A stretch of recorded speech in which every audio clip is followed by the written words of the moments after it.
Hello, weary traveler of the modern world. Wherever you are listening to this tonight, perhaps tucked beneath warm blankets in a heated room, or lying on a comfortable bed with soft pillows supporting your head, I want you to know that you are welcome here. What time is it where you are?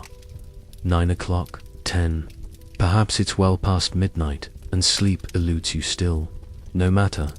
You have found your way to this quiet corner of history where we explore the shadows of the past together. If you find comfort in these gentle journeys through time, I invite you to subscribe and join our community of night wanderers. But there's no pressure tonight. Simply let yourself sink deeper into whatever surface supports you, and allow your breathing to slow as we travel backward through the centuries.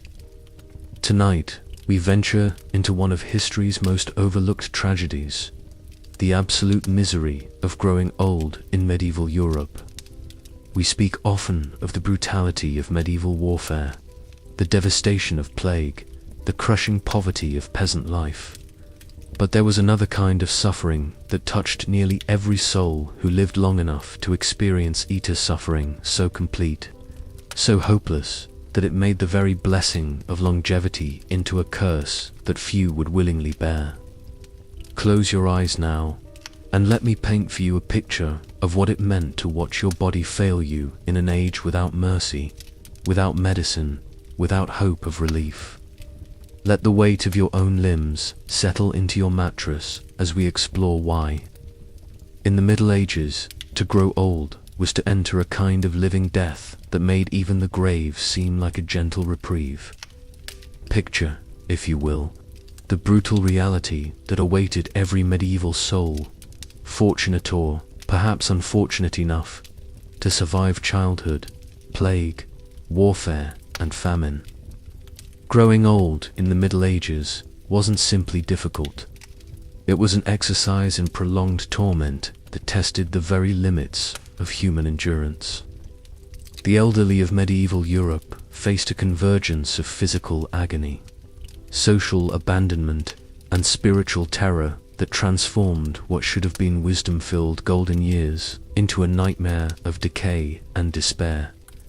In our modern world, we speak of aging gracefully, of retirement communities and medical interventions that ease the burden of accumulated years. But in medieval Europe, to reach the age of 50 was to cross an invisible threshold, into a realm of suffering so profound that death often came as a merciful friend rather than a feared enemy. The medieval elderly didn't simply grow old, they were consumed by their years, devoured slowly by ailments that had no names, no treatments, no hope of cure. The very words used to describe the elderly in medieval texts reveal the depth of this cultural understanding of aging as affliction.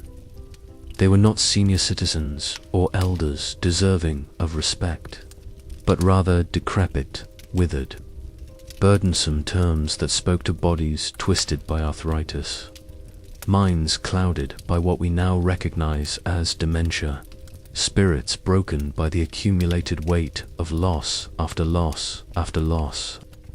Tonight, we will walk together through this landscape of medieval aging, feeling the cold seep into ancient bones, experiencing the confusion of minds slowly losing their grip on reality, witnessing the casual cruelty of societies that viewed the elderly as burdens to be borne rather than treasures to be cherished. We will understand why, in medieval Europe, the prayer was not to live long, but to die well, and why growing old was seen as perhaps the cruelest joke that God could play upon his faithful servants. But settle deeper now into your comfortable present, and let us begin this journey into the past, where every ache in aging joints told a story of survival against impossible odds, and where the simple act of waking up each morning became, for the elderly, both a victory and a defeat. You wake in the pre-dawn darkness of a medieval winter, and immediately you feel it, that deep, bone-deep cold that seems to emanate from within your own skeleton. You are 63 years old, which makes you ancient by the standards of your time. A survivor of plagues and famines that claimed most of your contemporaries. Your joints crack audibly as you attempt to sit up on your straw mattress, each movement sending sharp spears of pain through your gnarled fingers and swollen knees. The arthritis in your hands has progressed beyond mere stiffness. Your knuckles are twisted into grotesque angles, the joints swollen to twice their normal size, making even the simple act of gripping a cup an exercise in agony. When you finally manage to rise from your bed, a process that takes several minutes of careful, painful maneuvering, you can feel your spine protesting with each vertebra seeming to grind against the next. Your back, once straight and strong from decades of farm labor, now curves forward in a permanent hunch that leaves you staring at the ground rather than the horizon. The pain radiates down your legs in waves, and you know that today, like every day for the past several years, will be measured not in accomplishments, but in the small victories of simply enduring until nightfall. The cottage around you is heavy with the smell of smoke and dampness. The fire in the hearth has died down to glowing embers, and you know you must somehow manage to feed it more wood if you're to have any warmth at all. But your hands shake with more than just cold, they tremble with the palsy that has been growing worse each month, making fine tasks nearly impossible. Your eyesight, once keen enough to spot a hawk circling high above the fields, has dimmed to a perpetual haze.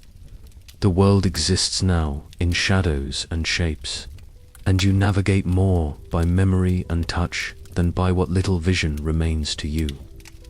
The cataracts that cloud your eyes are like looking at the world through sheets of parchment, and you know there is no remedy, no relief, no hope that your sight will ever improve. Your hearing, too, has begun to fail. The voices of your remaining family members reach you as if from across a great distance, muffled and indistinct. Often, you find yourself nodding and smiling at conversations you cannot fully follow, pretending to understand words that blur together into meaningless sound. The isolation this brings is perhaps worse than the physical pain to be surrounded by life, but unable to fully participate in it.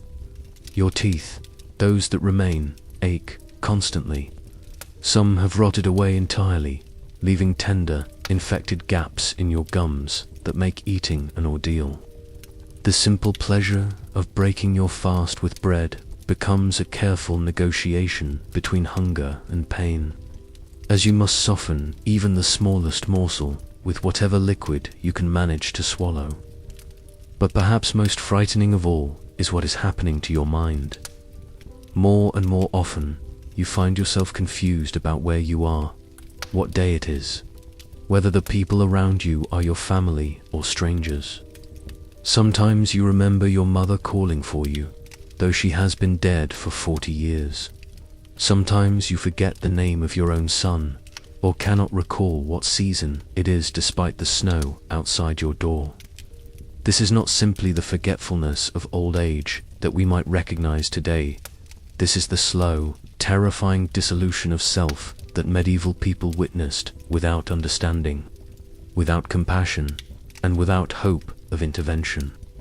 In your more lucid moments, you are aware of your mind slipping away from you like water through your gnarled fingers, and you wonder which will claim you first, the failure of your body or the complete loss of everything that makes you who you are. The morning light, when it finally filters through the single small window of your dwelling, reveals the full extent of your daily reality. Your movements are slow and uncertain, each step a careful negotiation with pain. Your clothes hang loose on a frame that has shrunk with age, and you can feel your very bones becoming hollow and brittle, as if your body is slowly turning to powder from within. You are living in a time when pain is simply accepted as an inevitable part of existence, when the concept of managing chronic conditions is unknown, when the idea that suffering might be alleviated rather than simply endured is as foreign as the notion of traveling to the moon. Your pain is not seen as a medical condition to be treated, but as a moral failing, a punishment from God, or simply the natural consequence of having lived too long in a world that was never meant to sustain human life beyond its most productive years. And so you begin another day, moving slowly through the familiar rituals of survival, knowing that each sunrise brings you closer not to peace or rest, but to an intensification of the suffering that has become your constant companion. The morning ahead stretches before you like a vast desert of hours to be endured, and you wonder, as you do every morning, why God has chosen to keep you alive in this failing, painful shell of a body that was once your strength and is now your prison. The medieval world you inhabit as an aging person is not merely indifferent to your suffering, it is actively hostile to your existence. In this society structured around physical capability and economic productivity, your failing body marks you not as a repository of wisdom or experience, but as a burden that grows heavier with each passing season. The very social fabric that once supported you now seems to conspire against your survival.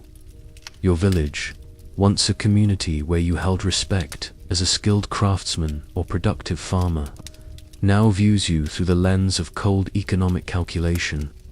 Food is scarce, winters are harsh, and every morsel that passes your lips is a morsel that might otherwise sustain someone younger, stronger, more capable of contributing to the collective survival. You can feel the weight of these calculations in the increasingly brief conversations, the way eyes slide away from your presence, the subtle but unmistakable signs that you have become an inconvenience rather than an asset. The feudal system that structures your world has no place for the elderly who cannot work. Unlike modern societies with their pension systems and social safety nets, medieval Europe operates on the brutal principle that those who cannot produce have little claim to consume. Your Lord cares nothing for your decades of faithful service now that your hands shake too badly to hold a scythe, or your back bends too severely to tend the fields. The tithes and obligations that supported the social order assume productive capacity, and as that capacity diminishes, so too does your place in the world.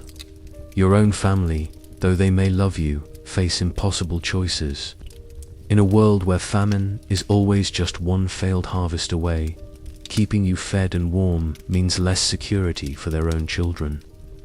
You can see the calculation in their eyes, even when they try to hide it. The herbs and remedies that might ease your pain cost precious coins that could buy grain for the winter.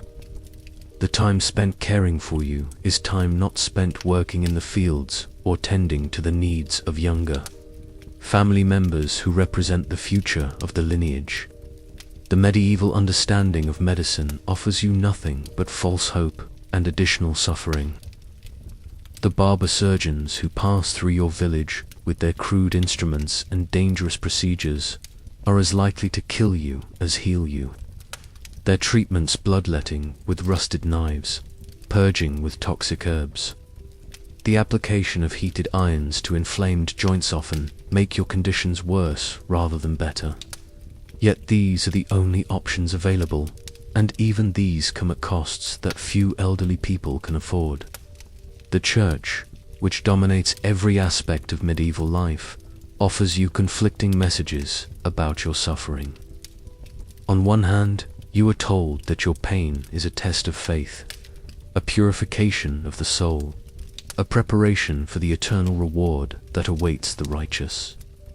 On the other hand, there is the persistent undercurrent of belief that suffering, particularly the suffering of the elderly, represents divine displeasure, evidence of sins uncommitted to punishment for a life not lived in sufficient service to God.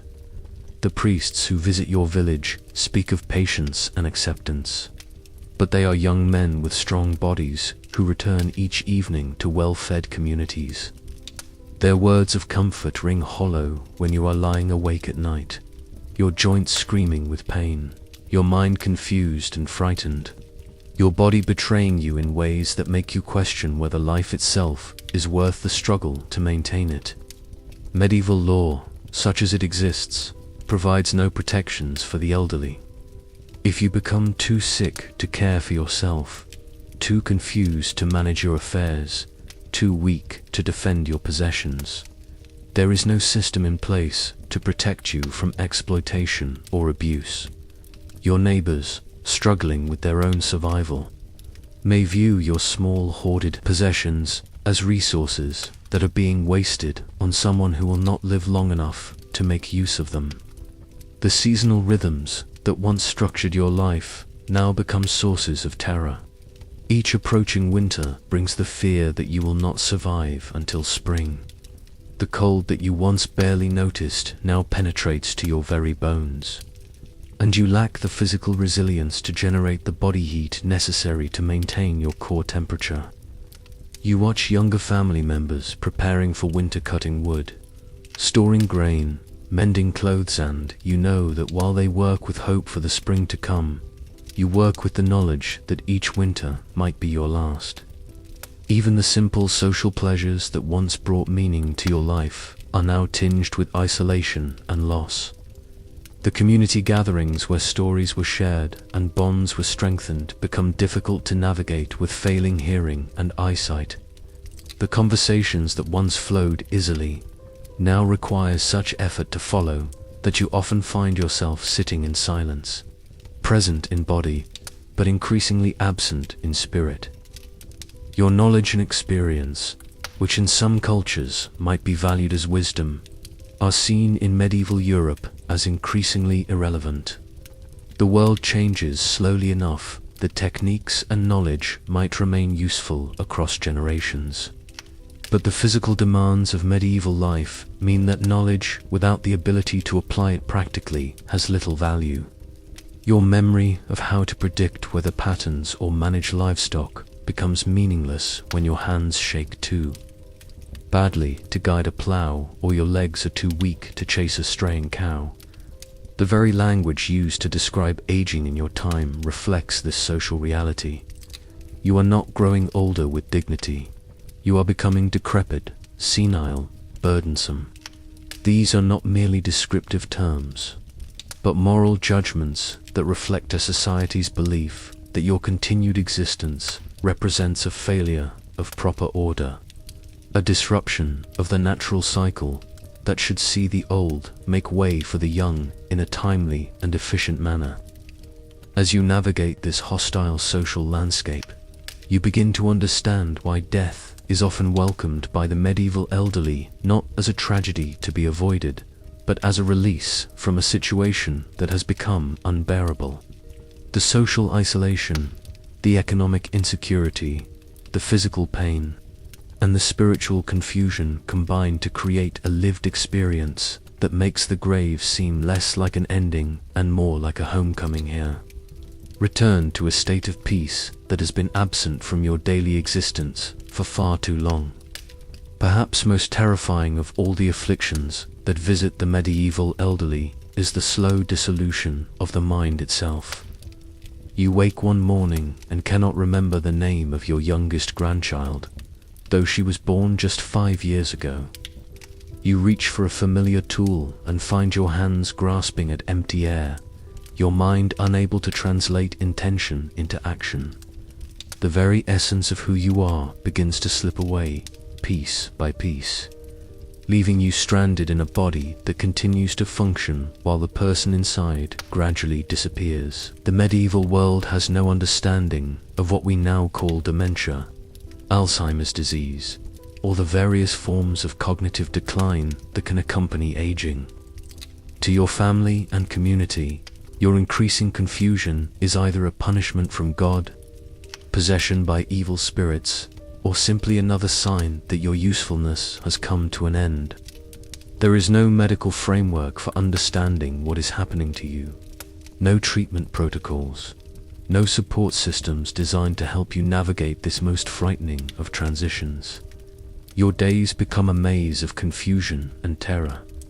You wake in a bed that looks familiar, but feel uncertain about where you are or how you came to be there. The faces around you are sometimes recognizable, sometimes completely foreign, and sometimes they shift between known and unknown even as you look at them. Your daughter becomes your sister, then your mother, then a stranger again, all within the space of a single conversation. The worst moments are those when your mind clears enough for you to recognize what is happening to you. In these brief periods of lucidity, you understand that you are losing yourself, that the person you have been for 60 odd years is slowly being erased. You try desperately to hold onto memories, to rehearse the stories and experiences that define your identity, but they slip away like water, leaving you grasping at fragments that grow fainter with each attempt to recall them. Your family watches your decline with a mixture of grief, frustration, and exhaustion that they cannot openly express. In a society where every day is a struggle for survival, caring for someone whose mind has begun to fail represents an enormous burden. You require constant supervision to prevent you from wandering off into the forest or falling into the fire. You need help with tasks that you once performed automatically: eating, dressing, maintaining basic hygiene. The medieval understanding of mental illness places your condition somewhere between sin and possession. Local priests may perform rituals designed to drive out evil spirits, ceremonies that leave you more confused and frightened than before. Well-meaning neighbors suggest treatments that range from the merely useless to the actively harmful special diets, herbal concoctions, physical restraints designed to prevent you from acting on your confusion. Your own understanding of what is happening to you is filtered through the religious and cultural frameworks of your time.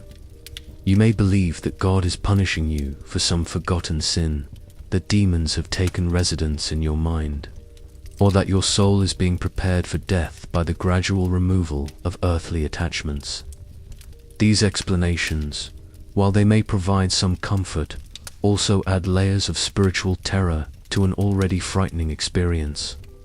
The practical implications of your mental decline are devastating in a world without safety nets. You may give away family possessions to strangers, forget to eat for days at a time, or wander away from home in the middle of winter nights. Your judgment, once reliable enough to guide family decisions and manage household affairs, becomes so impaired that you cannot be trusted with even the simplest responsibilities. Your language begins to fail you in ways that make communication increasingly difficult. Words that once came easily now hide just beyond reach, leaving you frustrated and increasingly isolated. You may create new words to replace the ones you cannot remember, leading to conversations that make sense to you but sound like gibberish to others. Sometimes you speak fluently and coherently to people who have been dead for decades, carrying on detailed conversations with ghosts while ignoring the living family members who desperately try to reconnect with the person you used to be. The loss of short-term memory means that each day becomes a series of disconnected moments rather than a coherent narrative. You may have the same conversation multiple times within a single hour, ask the same questions repeatedly, or become distressed when told about events that happened just moments before. Your family members find themselves grieving for you while you are still alive, mourning the person you were while struggling to care for the person you are becoming. Sleep becomes erratic and disturbing. You may wake in the middle of the night, convinced that it is morning, or stay awake for days at a time, your internal clock as confused as everything else about your mental state. Your dreams and reality begin to blur together, leading to experiences that are vivid and meaningful to you, but terrifying to those who witness your interactions with people and situations that exist only in your mind. Perhaps most heartbreaking of all is the way your personality begins to change. The gentle temperament that characterized your earlier years may give way to sudden outbursts of anger or fear. You may become suspicious of family members who have cared for you faithfully, convinced that they are stealing from you or plotting against you. The accumulated wisdom and emotional regulation of a lifetime dissolve, leaving you vulnerable to every passing emotion and impulse. Your family faces impossible decisions about your care. In a world where locking doors and windows is the only form of security, how do they keep you safe while still allowing you some freedom of movement? How do they balance their responsibilities to you with their obligations to their own children? How do they mourn the person you were while still caring for the person you are becoming? The medieval church offers prayers for your soul, but little practical guidance for your care. The rituals designed to ease the transition from life to death assume a clear-minded individual capable of confession and preparation for the afterlife. Your confusion makes these final sacraments difficult, if not impossible, to administer properly, leaving your family uncertain about the state of your eternal soul, even as they struggle with the immediate challenges of your daily care. As your condition progresses, you may reach a stage where you no longer recognize yourself in any meaningful way. You become a stranger in your own life, surrounded by people who claim to know you but who seem foreign and threatening. The accumulated experiences, relationships, and knowledge that once defined your identity fade into a haze of confusion and fear, leaving behind only the biological functions that keep your body alive, while the person you once were continues to recede into an unreachable distance.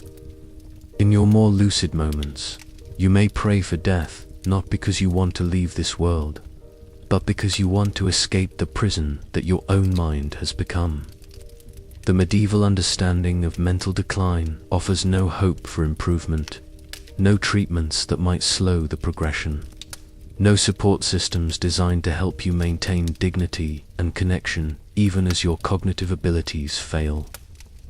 You are left to navigate this most frightening of journeys without map or compass, watched by family members who love you but cannot follow where your mind is taking you.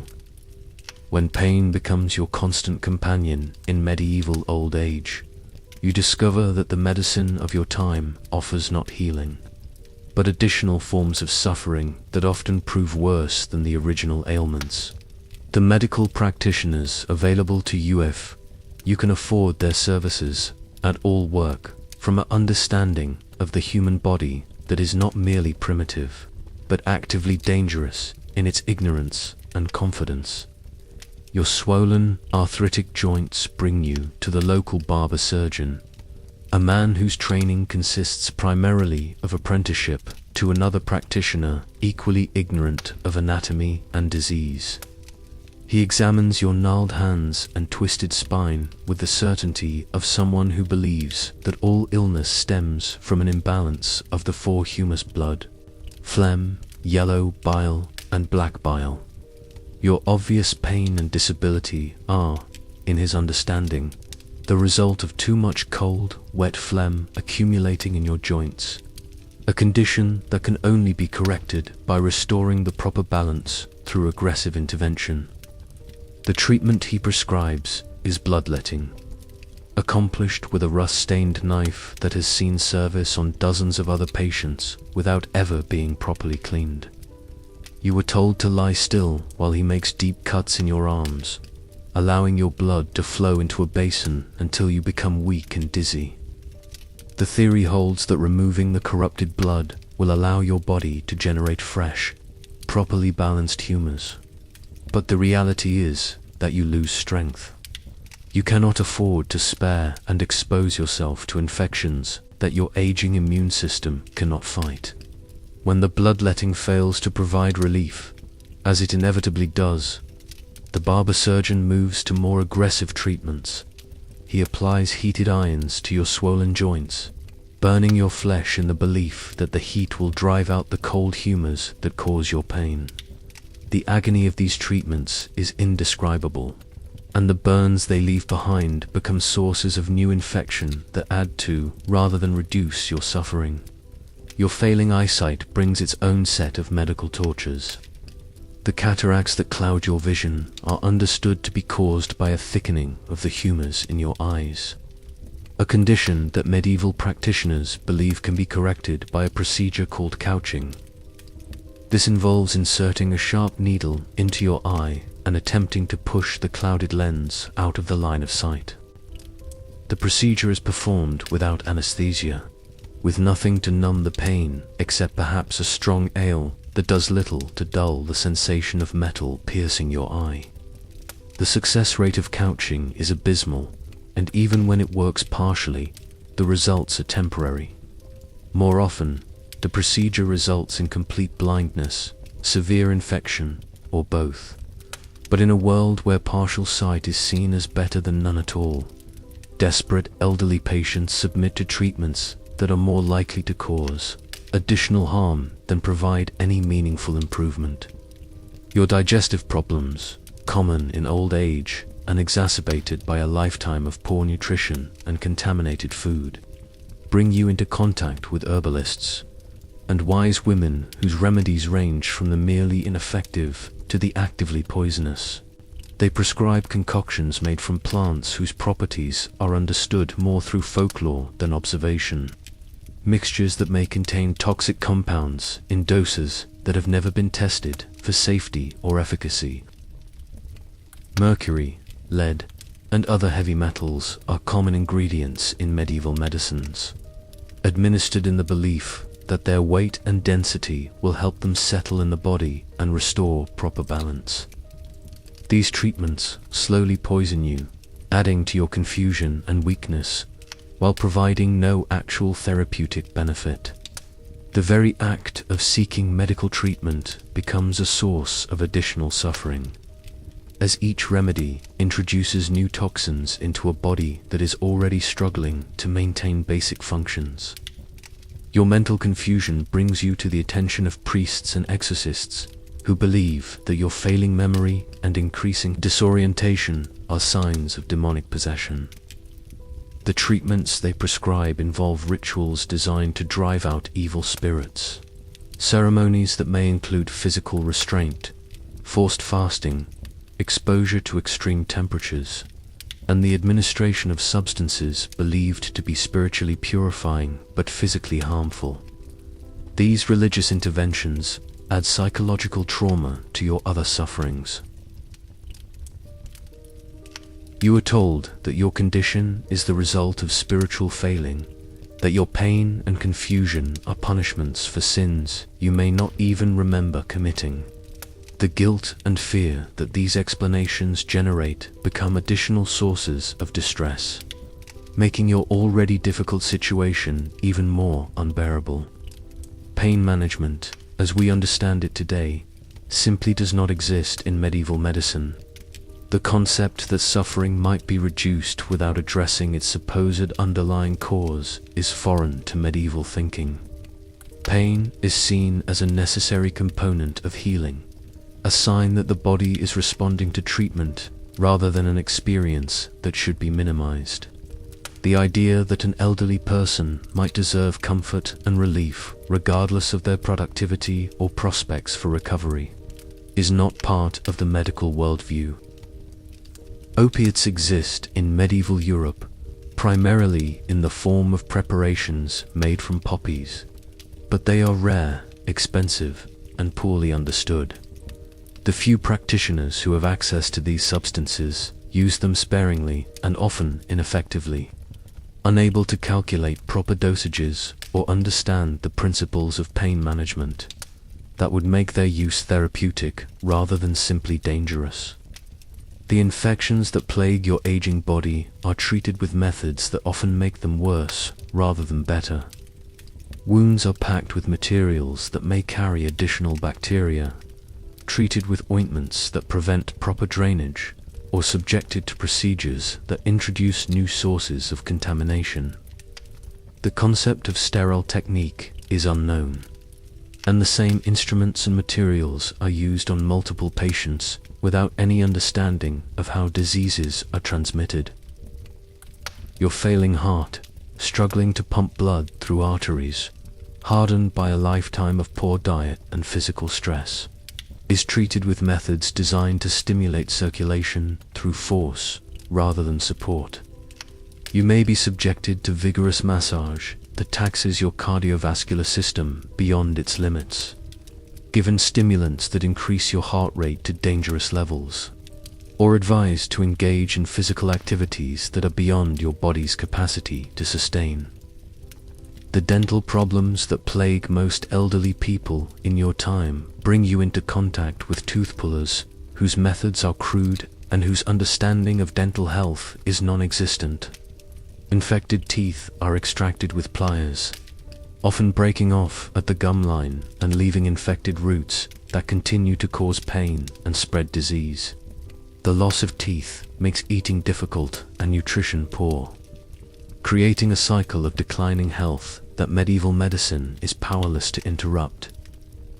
Perhaps most tragically, the medical establishment of your time approaches aging itself as a disease to be cured rather than a natural process to be managed.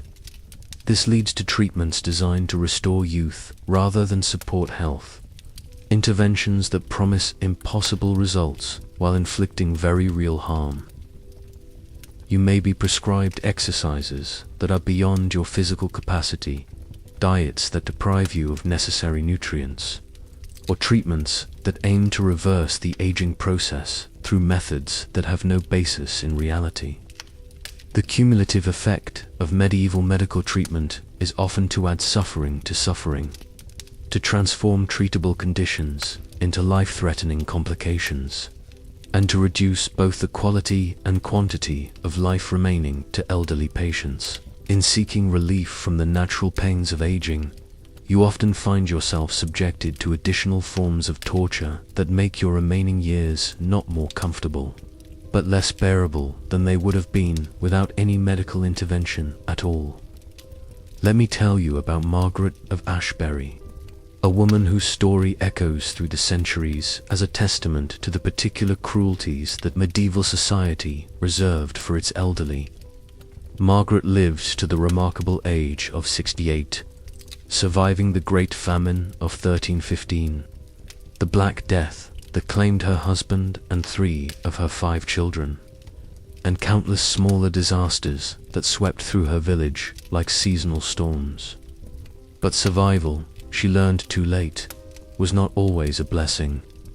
Margaret had once been the wife of a successful miller, a woman of some standing in her community whose opinion carried weight in local disputes and whose skill at managing household resources was renowned throughout the valley.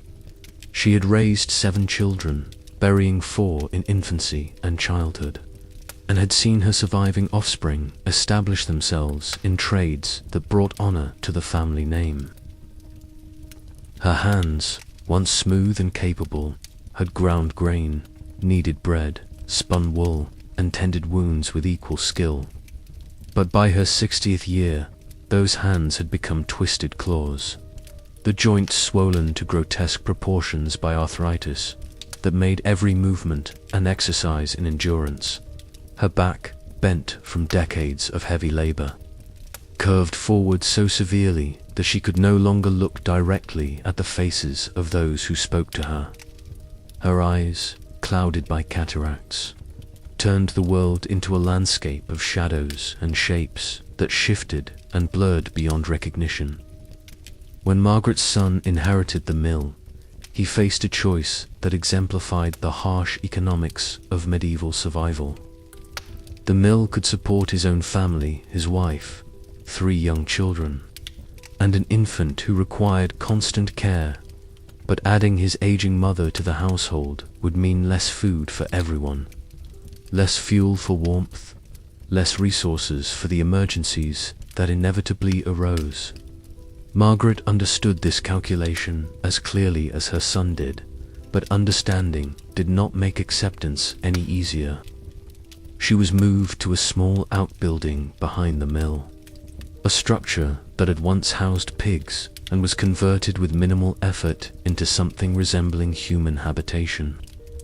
The walls were thin, the roof leaked, and the single small window provided little light and less warmth. Her bed was a pile of straw that grew moldy in the damp seasons and froze solid in the depths of winter. Her meals were the leftovers from her son's table scraps that a younger person might have found adequate, but that her failing digestive system could barely process. The isolation was perhaps harder to bear than the physical discomfort. Margaret's world shrank to the dimensions of her small room and the few yards around it that she could navigate with her failing sight and unsteady gait. The grandchildren she had helped raise now avoided her, frightened by her appearance and confused by her increasingly erratic behavior. Her daughter-in-law, overwhelmed by her own responsibilities, viewed Margaret as an additional burden rather than a source of wisdom or assistance. Margaret's mind, once sharp enough to calculate grain weights and manage complex household accounts, began to fail in ways that made her dependent on others for even the most basic decisions. She would forget to eat for days at a time, or become convinced that strangers were stealing her few possessions. Sometimes she would call out for her dead husband, engaging in long conversations with empty air while her family exchanged worried glances and whispered about whether her condition was improving or worsening. The local priest, a young man barely old enough to grow a proper beard, visited occasionally with perfunctory words of comfort and vague promises about rewards awaiting the faithful in the afterlife. But his visits were brief, and his attention was clearly focused on the more prosperous members of his congregation. Margaret's spiritual needs, like her physical ones, were treated as secondary to the concerns of those whose tithes supported the church and whose influence mattered in community affairs. When Margaret fell and broke her hip during a particularly harsh February, her fate was effectively sealed. Without modern medical intervention, the break failed to heal properly, leaving her bedridden and in constant pain. Her son, faced with the prospect of caring for an invalid who might linger for months or years, made arrangements that were common enough in medieval times, but no less heartbreaking for their frequency. Margaret was taken to a monastery several days' journey from her home, a place where aged and infirm members of the community were sometimes accepted as a form of charitable obligation. The monks who received her were not unkind, but they were practical men who understood that their resources were limited and that Margaret represented a drain on their community rather than a contribution to it. She was given a space in a dormitory with other elderly residents, fed simple meals of porridge and bread, and left largely to her own devices as her condition continued to deteriorate. She died on a winter morning 6 months later, her passing noted only by a brief entry in the monastery's records and a perfunctory mass said for the souls of all the deceased rather than specifically for her. Her son received word of her death weeks after the fact, and while he may have felt genuine grief, he also felt the relief that came with the end of a burden that had threatened the security of his own family. Margaret's story was not unusual for its time. Throughout medieval Europe, elderly women and men faced similar fates: abandonment by families who could not afford to support them, indifference from communities that valued productivity above all else, and deaths that were often welcomed as much as mourned. Their accumulated wisdom, their memories of times past, their knowledge of traditional skills and techniques died with them, lost to societies that saw no value in preserving what the elderly had to offer. Consider also the fate of Brother Thomas, a monk who had served his abbey faithfully for 47 years before age began to claim his faculties. Thomas had been a skilled illuminator, creating beautiful manuscripts that brought glory to his monastery and revenue from wealthy patrons who commissioned his work. His steady hands had guided pen and brush with precision that produced works of art that would survive centuries beyond his death. But when arthritis made it impossible for Thomas to hold his tools properly, when his failing eyesight made detailed work impossible, when his increasing confusion led him to ruin pages of expensive parchment with misplaced lines and illegible text, his value to the community evaporated. He was moved from his comfortable cell in the scriptorium to a small, dark room near the infirmary, a space reserved for those whose productivity had ended but whose lives had not. The younger monks who had once sought his guidance now avoided him, partly from awkwardness and partly from fear that his condition might be contagious. His requests for assistance with basic tasks were treated as interruptions to more important work. His occasional moments of lucidity, when he would try to share knowledge gained from decades of experience, were dismissed as the confused ramblings of a mind that could no longer be trusted. Thomas lingered for 3 years in this twilight existence, his body maintaining the basic functions of life, while his spirit slowly withdrew from a world that had no place for him. He talked frequently to his deceased brothers, men who had shared his life's work and who seemed more real to him than the living monks who provided his minimal care. He died during his sleep on a feast day when the rest of the community was celebrating, and his death was discovered only when he failed to appear for the evening meal. These stories repeat themselves countless times across medieval Europe, variations on themes of abandonment, neglect, and the casual cruelty that societies reserve for those who have outlived their usefulness. Each elderly person who survived beyond their productive years faced a similar descent into irrelevance and suffering. Their individual tragedies lost in the broader struggle for survival that characterized medieval life. There was Elena, a midwife who had delivered 3 generations of children in her village, whose skilled hands had guided countless babies safely into the world, and whose knowledge of herbs and healing had saved lives during times of plague and fever. But when her own hands began to shake with palsy, when her memory became unreliable and she began to confuse the names and faces of the family she had served for decades, the village turned away from her. The skills that had made her invaluable were now seen as dangerous liabilities, and she was quietly excluded from the births and medical emergencies that had once defined her purpose. Elena spent her final years in a cottage that grew colder and damper with each passing season, dependent on the grudging charity of people who had once begged for her services. Her attempts to share her knowledge with younger women were rebuffed, partly from superstition and partly from the cruel logic that suggested a failing mind could not be trusted to remember healing techniques accurately. She died alone during a difficult winter, her body discovered only when neighbors noticed that no smoke had risen from her chimney for several days. Or consider the fate of Sir Geoffrey, a knight who had served his lord faithfully through 3 decades of warfare, whose sword arm had turned the tide in battles that determined the fate of entire regions. Geoffrey had survived the Crusades, earning honors and a small estate that should have provided security for his declining years.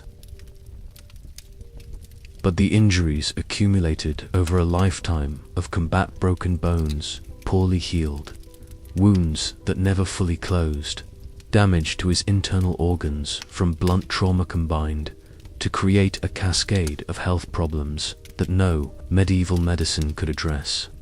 By his 50th year, Geoffrey could no longer mount a horse without assistance, could not wear armor for more than a few minutes at a time, and found that his sword arm shook too badly to be useful in combat.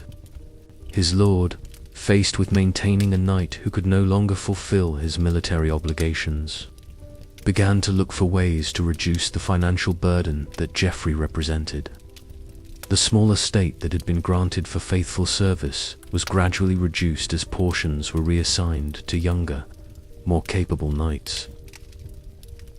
Geoffrey's wife had died in childbirth years earlier, and his only son had been killed in the same battle that left Geoffrey with the head, injury that increasingly affected his judgment and memory.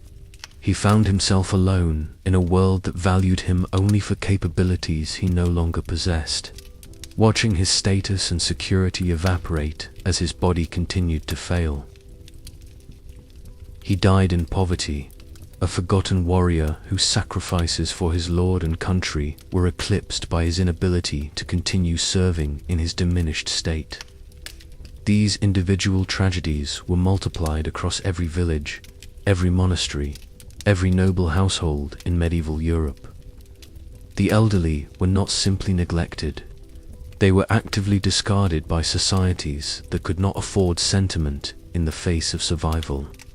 Their deaths were often greeted with relief rather than grief, and their lives were measured not by their accumulated wisdom or their past contributions, but by the resources they consumed and the attention they required. The few elderly people who managed to maintain some degree of respect and security were those who possessed resources that others wanted: land, money, or knowledge that could be exploited for economic gain.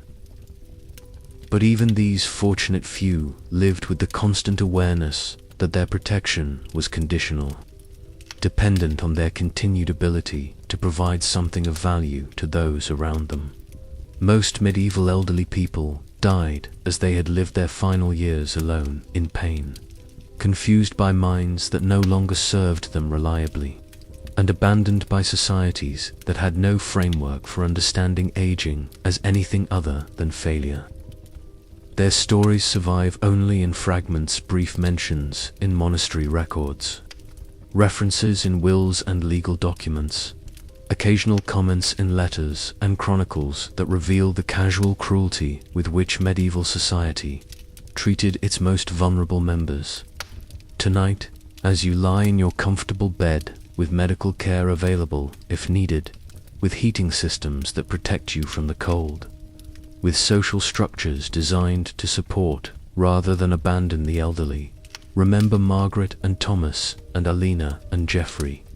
Remember the countless nameless others who faced the terror of aging without hope, without support, without the basic dignity that we now consider fundamental to human existence. Their suffering was real, their fear was justified, and their abandonment was complete. They faced the end of their lives not with the peace that should come with accumulated wisdom, but with the despair that comes from being forgotten by the world they had spent their lives serving. Yet even in this landscape of abandonment and suffering, there were occasional moments when the darkness lifted, when the harsh realities of medieval life gave way to glimpses of compassion that remind us that humanity persists even in the most difficult circumstances. These moments were rare, precious as jewels in a field of stones, but they existed small lights in the overwhelming darkness that surrounded the medieval elderly. In some monasteries, the rule of Saint Benedict created spaces where aged monks were cared for with something approaching tenderness. The infirmary at the Abbey of Cluny, for instance, was known throughout Europe for its gentle treatment of elderly brothers who could no longer perform their duties. Here, aging monks were given private cells warmed by braziers, soft foods that their failing teeth could manage, and most importantly, the continued respect of their younger brothers, who understood that wisdom did not die with physical capability. Brother Anselm, the former cellarer who had managed the abbey's complex financial affairs for 30 years, spent his final decade in such an infirmary. Though his mind wandered and his hands shook too badly to write, the younger monks still sought his counsel on matters of administration. They would sit patiently beside his bed, asking questions about grain storage, livestock management, and the intricate relationships with local nobles that had sustained the abbey's prosperity. In these moments, Anselm's eyes would clear, his voice would strengthen, and the accumulated wisdom of decades would pour forth in advice that proved invaluable to the community's continued success. When Anselm died peacefully in his sleep at the age of 72, The entire abbey mourned him not as a burden that had finally been lifted, but as a beloved father whose guidance had shaped their lives. His funeral was elaborate, attended by nobles and peasants alike who had benefited from his wisdom during his years of service. The prayers said for his soul were not perfunctory obligations, but heartfelt expressions of gratitude for a life well lived and properly honored. In some wealthy households, elderly servants who had given lifelong service were rewarded with retirement arrangements that provided basic security and dignity. Lady Matilda of Normandy, whose vast estates required the management of hundreds of workers, created what amounted to a pension system for servants who had grown old in her service. Aged cooks were given small cottages on the estate grounds where they could live out their years in peace. Former grooms, too arthritic to manage horses, were assigned light duties that allowed them to maintain their sense of purpose while recognizing their physical limitations. Most remarkably, Lady Matilda established a tradition of seeking counsel from these elderly retainers, recognizing that their decades of experience provided insights that younger servants could not match. She would regularly visit the cottages where her aged employees lived, asking for advice on everything from managing difficult harvests to navigating the complex social relationships that determined the estate's prosperity. These consultations served a dual purpose. They provided Lady Matilda with valuable guidance, while giving her elderly servants a continued sense of relevance and worth. When old Henrik, who had served as head groom for 45 years, became too weak to leave his cottage, Lady Matilda arranged for his meals to be brought to him by young stable boys, who were instructed to spend time listening to his stories. Henrik's tales of great hunts, famous horses, and the changing fortunes of noble families became an oral archive that preserved important information about the estate's history. His death was marked by a solemn funeral attended by all the estate's workers, and his gravestone bore an inscription that honored his faithful service rather than simply marking another death. In some villages, traditional systems of mutual support occasionally extended protection to elderly community members who had no family to care for them. The village of Thornwick in Yorkshire developed a rotating system where different households took responsibility for aged residents who could no longer care for themselves. This arrangement was not based on charity, but on the recognition that everyone would eventually face old age, and that community survival depended on maintaining support systems that would be available when needed. Old Sarah, the village wise woman who had served as midwife, herbalist, and counselor for 3 generations, benefited from such a system when her own strength began to fail. Rather than being abandoned to starve in her cottage, she was moved from household to household, spending a few months with each family that had children she had helped deliver. While she could no longer practice her healing arts with confidence, she was able to share her knowledge with younger women who were eager to learn. Traditional techniques for managing childbirth and treating common ailments. Sarah's presence in these households was not seen as a burden, but as an opportunity. Young mothers sought her advice on child rearing, and she provided practical guidance that came from decades of experience.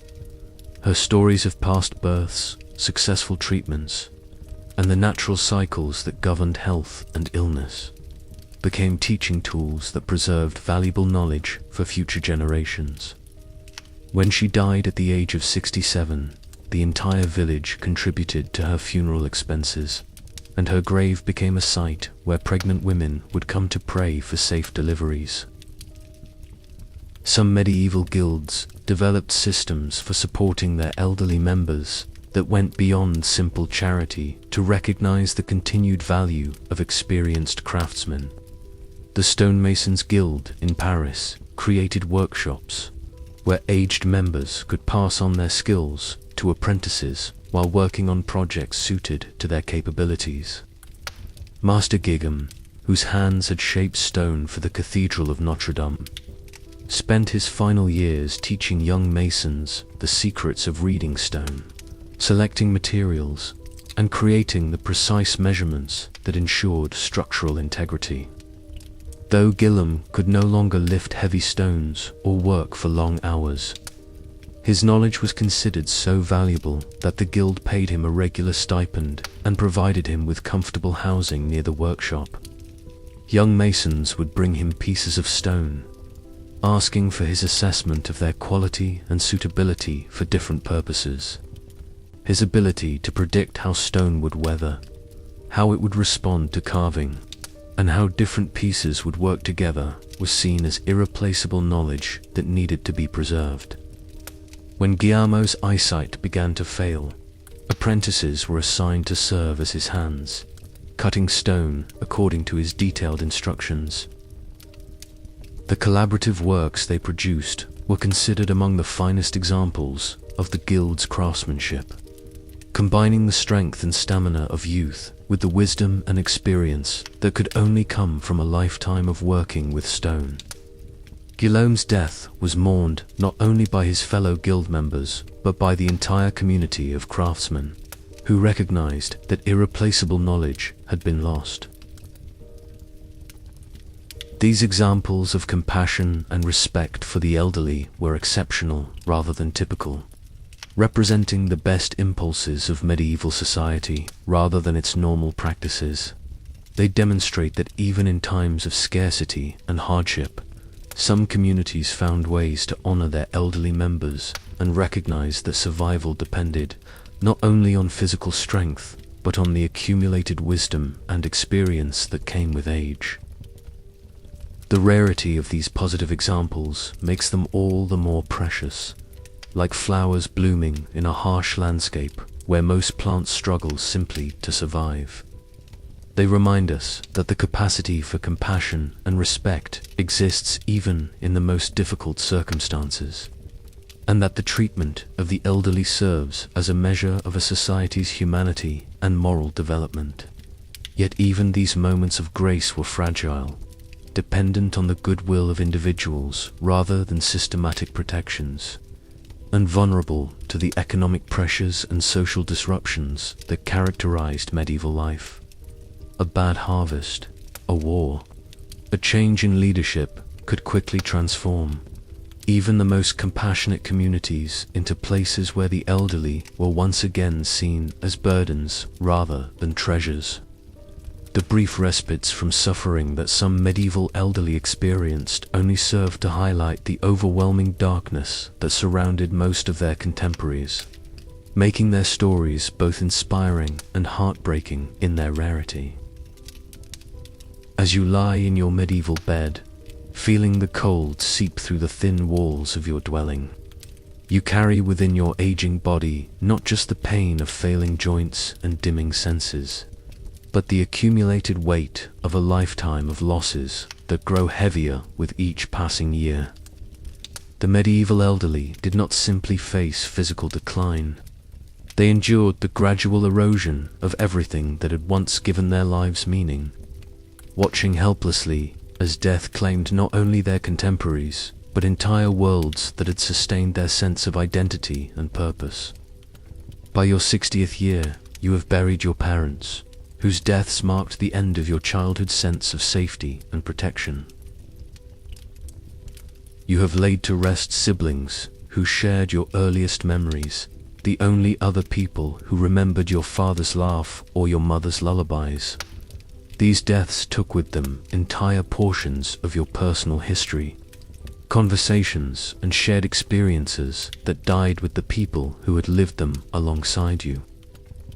Your spouse, the companion who shared your bed for 40 years, who knew your thoughts before you spoke them, and whose presence made even the hardest days bearable, lies beneath a stone that you can barely afford to mark. The grief of this loss is complicated by the practical reality that medieval marriages were often partnerships of survival as much as love.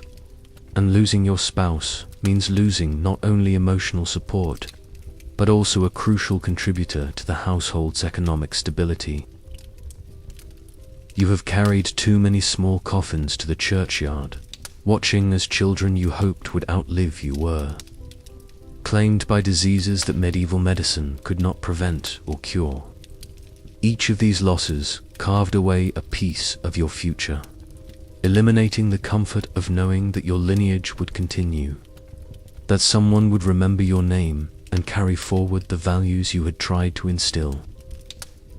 The children who survive to adulthood live in constant danger from violence, disease, and accident, making every goodbye a potential farewell. Your friends and neighbors, the people who shared your daily struggles and celebrated your small victories, disappear one by one until you find yourself surrounded by strangers who have no memory of the community you once knew. The young people who now populate your village speak of places and people you have never heard of, making you feel like a foreigner in the place you have called home for your entire life. The trades and skills that once defined your identity have been rendered obsolete by changing techniques or economic conditions. If you were a weaver, new methods of cloth production may have made your knowledge irrelevant. If you were a farmer, changes in crop rotation or new tools may have transformed agriculture beyond your recognition. The mastery you spent decades acquiring becomes meaningless. Another loss in a series of losses that strip away your sense of competence and worth. Even your memories, the internal treasure house of experiences that should provide comfort in your declining years, begin to fail you. The faces of people you loved become hazy and indistinct. The details of important events blur together until you cannot trust your own recollections. The stories that once seemed so vivid and important fade into fragments that make less sense each time you try to reconstruct them. Your body becomes a catalogue of battles lost to time and circumstance. Each scar tells a story of survival, but also of damage that has accumulated beyond repair. The broken bones that never healed properly create permanent limitations on your movement. The infections that you survived left behind weaknesses that make you vulnerable to future illness. The countless small injuries and strains of a lifetime of physical labor combine to create a symphony of pain that accompanies every waking moment.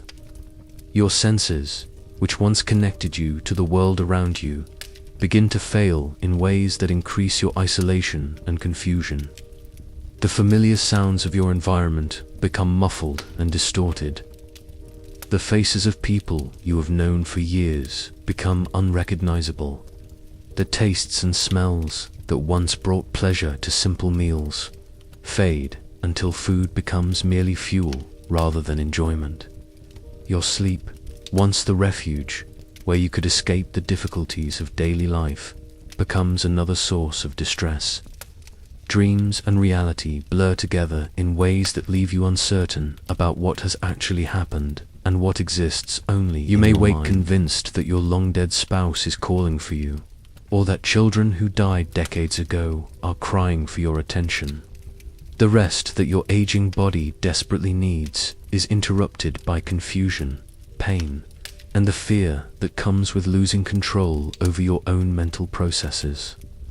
The seasonal rhythms that once structured your life become sources of anxiety rather than comfort.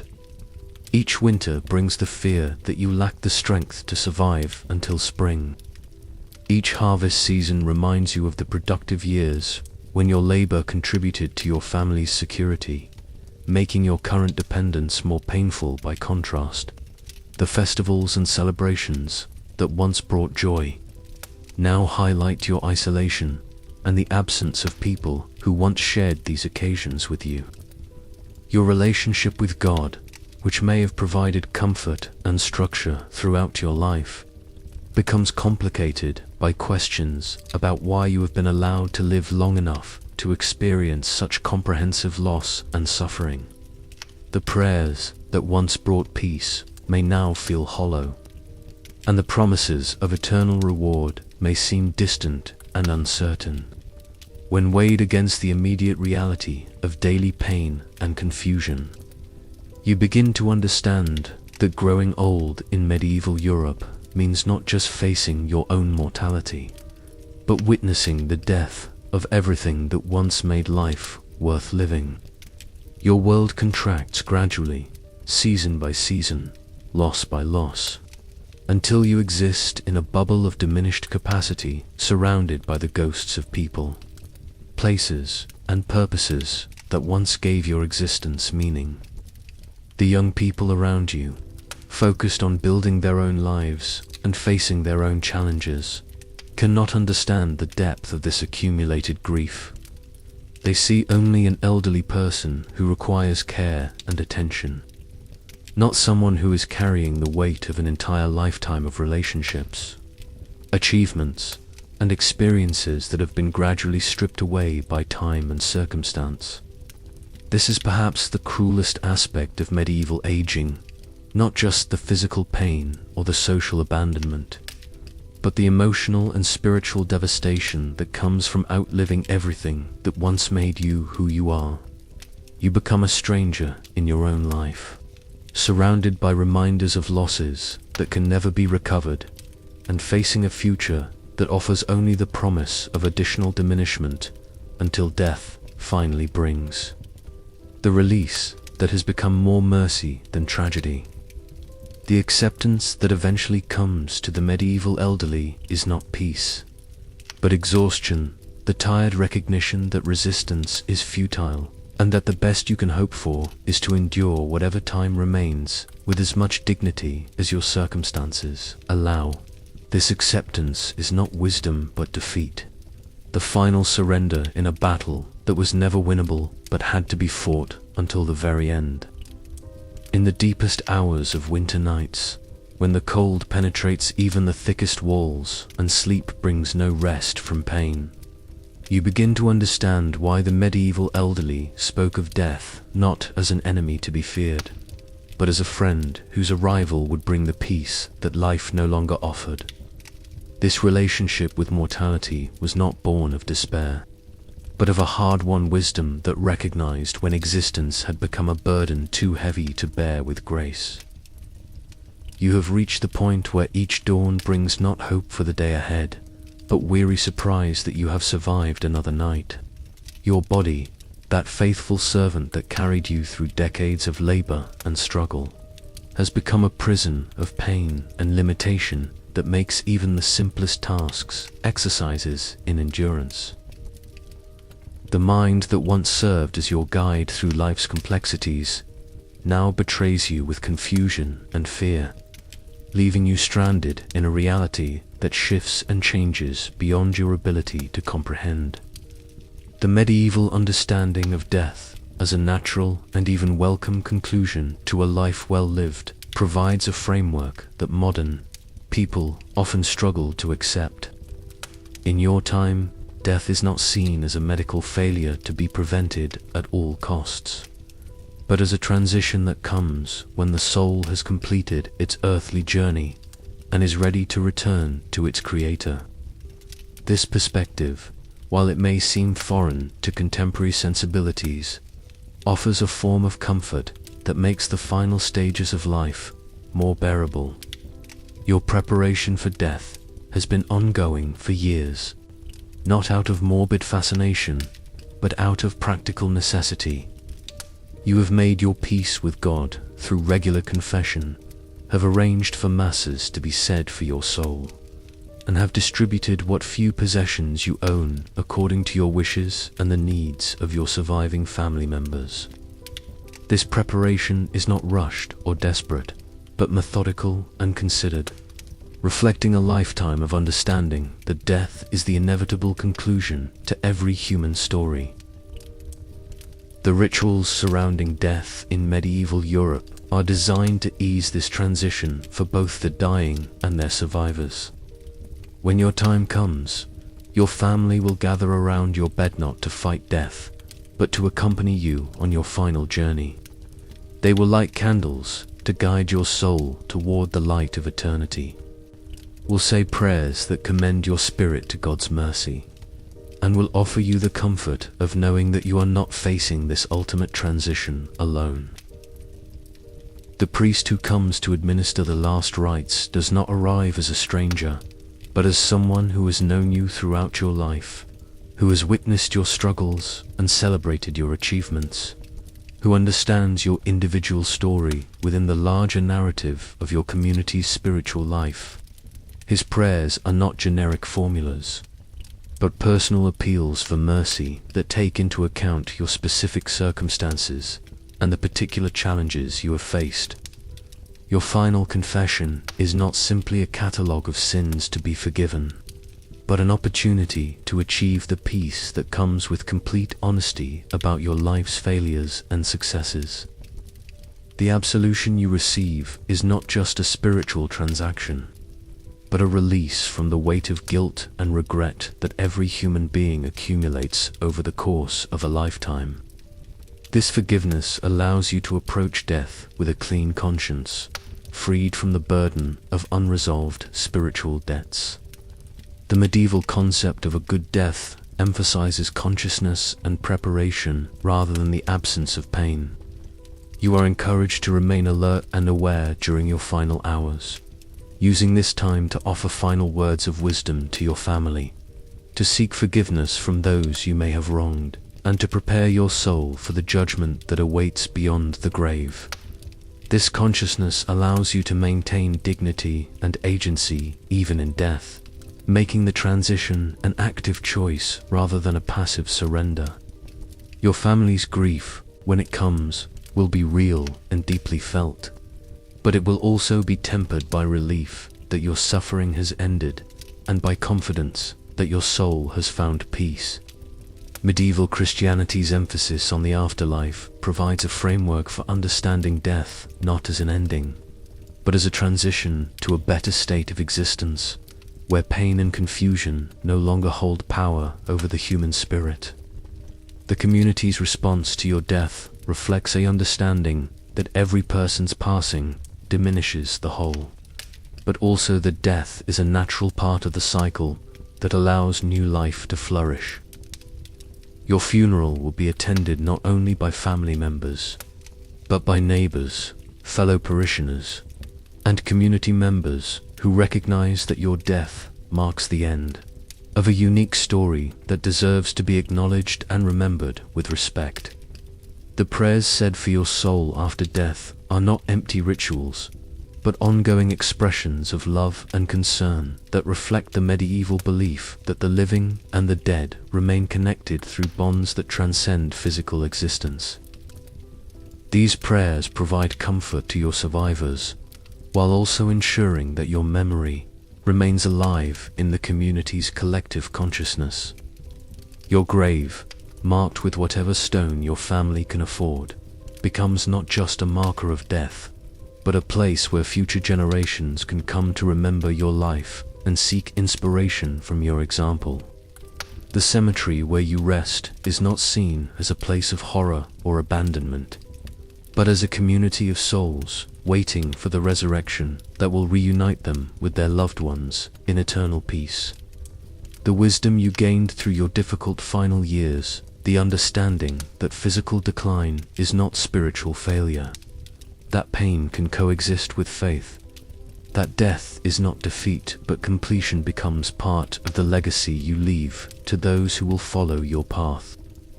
Your example teaches them that it is possible to face the most difficult aspects of human existence with courage and dignity, even when circumstances seem to offer little reason for hope.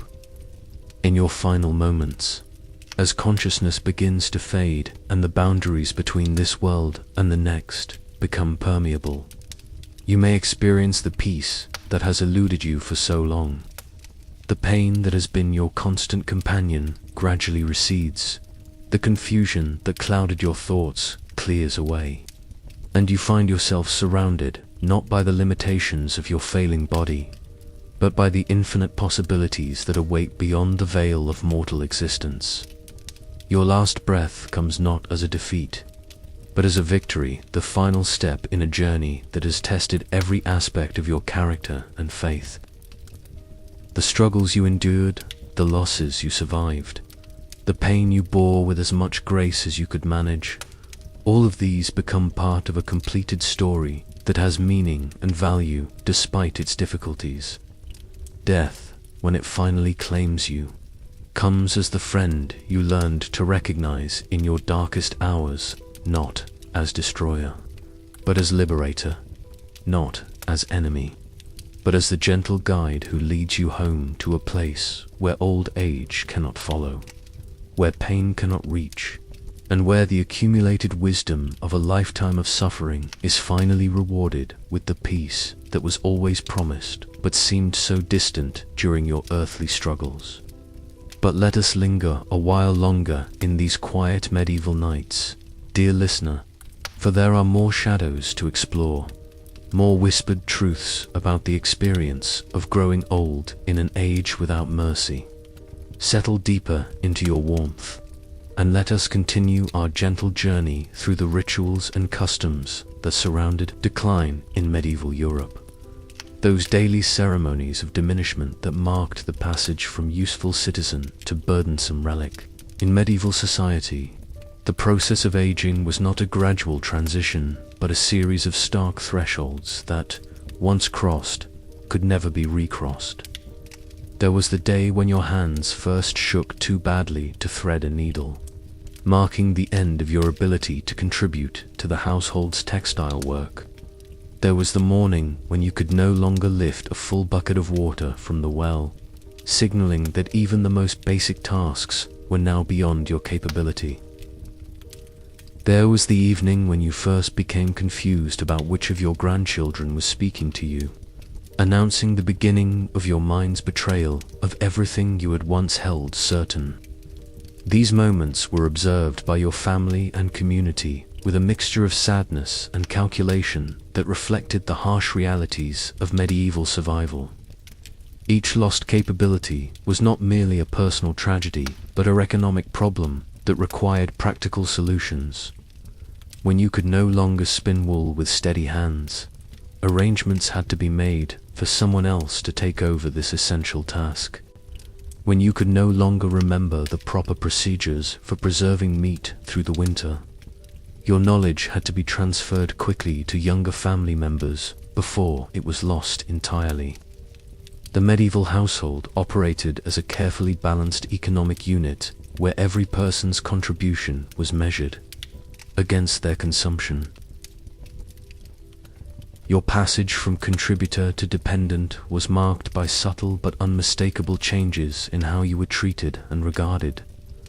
The seat you had always occupied at the family table might be moved farther from the fire, reflecting your diminished status. The quality of food placed before you might decline as better portions were reserved for those who still worked. The attention paid to your opinions and preferences gradually decreased as your family adapted to the reality that your future was limited while theirs stretched ahead. Your clothing, once maintained with care befitting your position in the household, began to show signs of benign neglect. Tears might go unmended for longer periods. Stains might be accepted rather than aggressively treated. And new garments became increasingly rare as the family's limited resources were redirected toward those with longer prospects for wearing them. These changes were not necessarily born of cruelty, but of the practical recognition that investing in the comfort and appearance of the dying was a luxury that few medieval families could afford. The daily routines that had once structured your life began to shift around you rather than include you. Mealtimes might be adjusted to accommodate your slower eating pace, but they might also proceed without you if your confusion made your presence disruptive. Family discussions about important decisions, business arrangements, seasonal planning increasingly took place outside your hearing, reflecting the growing consensus that your judgment could no longer be trusted to guide matters that would affect the family's future. Your sleeping arrangements, once a matter of comfort and privacy, became subject to practical considerations about care and supervision. You might be moved to a room closer to the main living area where family members could monitor you more easily. But this convenience came at the cost of the solitude and quiet that aging bodies desperately needed. Alternatively, you might be relegated to a more distant space where your nighttime confusion and calls would be less disruptive to the sleep of working family members. The rituals of personal hygiene, once private matters of individual dignity, gradually became community responsibilities that were managed with varying degrees of sensitivity and care. Your failing eyesight and unsteady hands made tasks like bathing and grooming increasingly difficult, requiring assistance that medieval families provided when they could, but that was often inadequate to maintain the standards of cleanliness and appearance that you had maintained throughout your productive years. Your participation in religious observances, once a source of spiritual comfort and community connection, became complicated by your physical and mental limitations. Long masses were difficult to endure when standing was painful and concentration was compromised. The Latin prayers that had once been familiar became harder to follow when hearing was impaired and memory was failing. Your confession became more difficult as you struggled to distinguish between actual sins and the confused imaginings of a failing mind. The seasonal festivals and celebrations that had once brought joy and meaning to your life began to pass by with less participation and involvement. The physical demands of harvest celebrations, wedding feasts, and religious festivals became too taxing for your limited energy. The social interactions that were central to these events became difficult to navigate when conversation was challenging and recognition of faces was uncertain. Your relationship with younger family members underwent a fundamental transformation as they struggled to balance respect for your past contributions with frustration at your current limitations. Children who had once sought your stories and guidance began to avoid you when your tales became repetitive or confused. Grandchildren who had once climbed onto your lap for comfort learned to approach you cautiously, uncertain whether they would encounter the loving grandparent they remembered or the confused stranger you sometimes became. The tools and implements that had once been extensions of your skilled hands, your needle, your knife, your hammer, your pen, were gradually transferred to others who could use them more effectively. This practical redistribution of resources was often accompanied by small ceremonies of recognition. Moments when your years of faithful service to family and community were acknowledged even as your active role came to an end. Your knowledge and experience, accumulated over decades of living and working, began a race against time as family members tried to extract and preserve what they could before your memory failed completely. Recipes that had been passed down through generations, techniques for managing livestock or predicting weather, stories about family history and local traditions, all of these became urgent priorities for preservation before they died with you. The medieval understanding of aging as a form of slow dying meant that these transitions were viewed not as temporary setbacks to be overcome, but as permanent changes that required acceptance and adaptation. There was no expectation that physical therapy might restore lost function, that medication might slow cognitive decline, or that environmental modifications might compensate for failing senses. The rituals of decline were designed to manage deterioration rather than reverse it, to ease transitions rather than prevent them. Yet within these harsh realities, there were sometimes moments of unexpected grace. Family members who found creative ways to include you in activities despite your limitations. Neighbors who made special efforts to maintain social connections despite your increasing isolation. Community leaders who continued to seek your counsel even when your advice had to be filtered through the confusion of failing memory. These rituals of decline, repeated in countless households across medieval Europe, created a shared understanding of what aging meant and how it should be managed. They provided frameworks for families facing impossible choices, guidelines for communities trying to balance individual needs with collective survival, and patterns of behavior that helped people navigate the most difficult transitions of human experience with whatever dignity and grace the circumstances allowed. Tonight, as you rest in comfort that the medieval elderly could never have imagined, remember these daily ceremonies of diminishment, not with judgment, but with recognition of the impossible challenges they represented. The families who gradually withdrew resources from their aging members were not necessarily cruel, but practical. The communities that marked each lost capability with subtle changes in treatment were not heartless, but realistic about what their limited resources could sustain. Let your mind drift now across the varied landscapes of medieval Europe, dear traveler, and feel how geography itself conspired against the elderly, making their final years not merely difficult, but almost unbearable, depending on where fate had placed them at birth. The mountains and valleys, forests and plains, coastal regions and inland territories, each offered their own unique forms of torment for aging bodies that had lost the resilience to adapt to their environment's demands. In the harsh uplands of Scotland and Norway, where winter arrived early and lingered late, the elderly faced months of bitter cold that penetrated stone walls and woolen clothing with merciless efficiency. Your arthritic joints, already swollen and painful in moderate temperatures, became instruments of torture when the northern winds brought ice that froze water solid in wooden buckets and made breathing itself a painful exercise. The dampness that accompanied these cold spells settled into your bones like a living thing, creating an ache so deep and persistent that no amount of covering or heating could provide relief. The mountain villages of the Alps and Pyrenees presented their own challenges for the aging. The steep paths that had once been navigable with strong legs and sure balance became treacherous obstacles that confined you to ever smaller areas around your dwelling.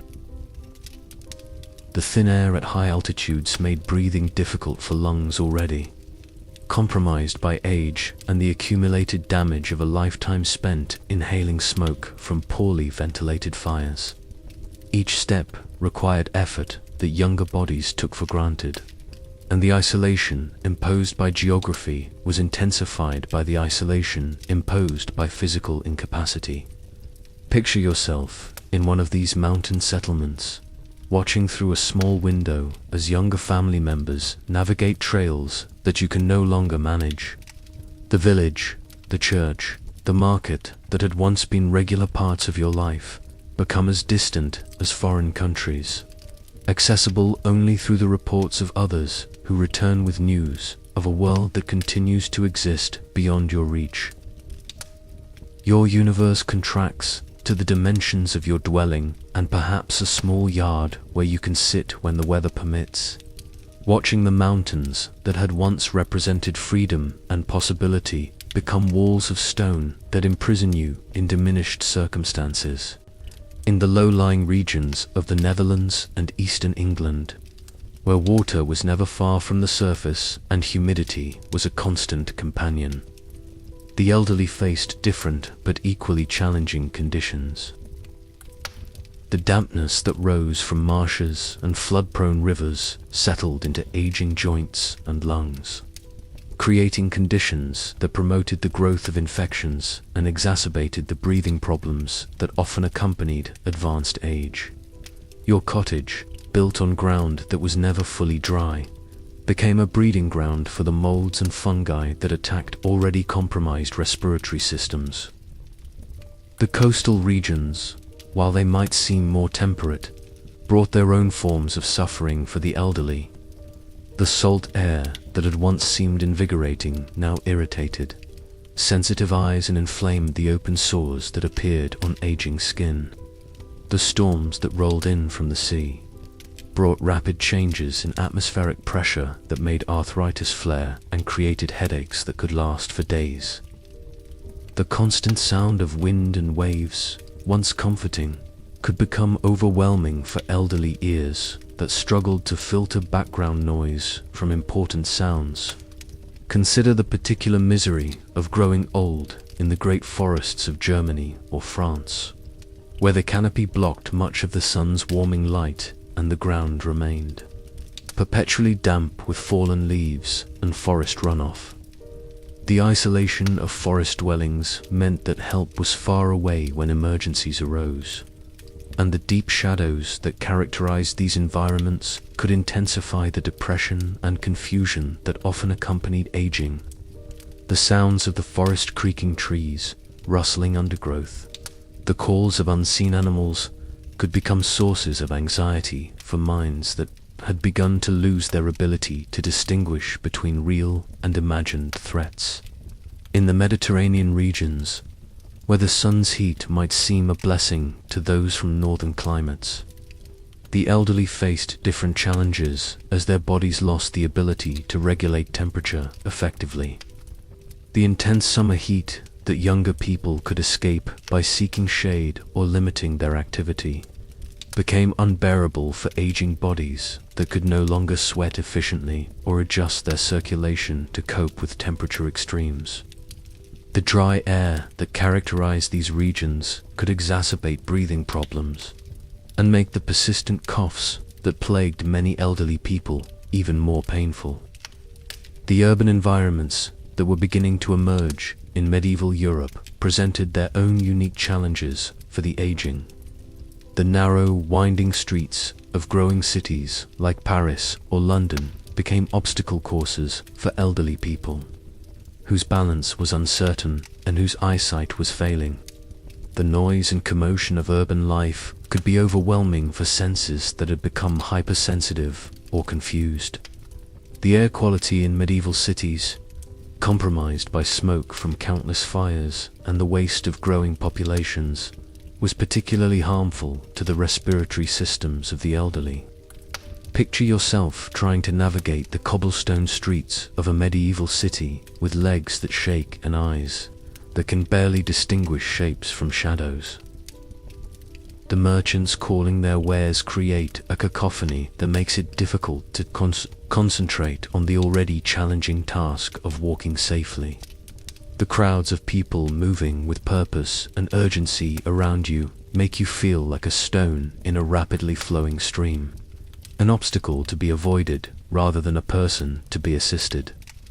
The rural farms and agricultural areas that housed the majority of medieval Europe's population created their own forms of geographic imprisonment for the elderly.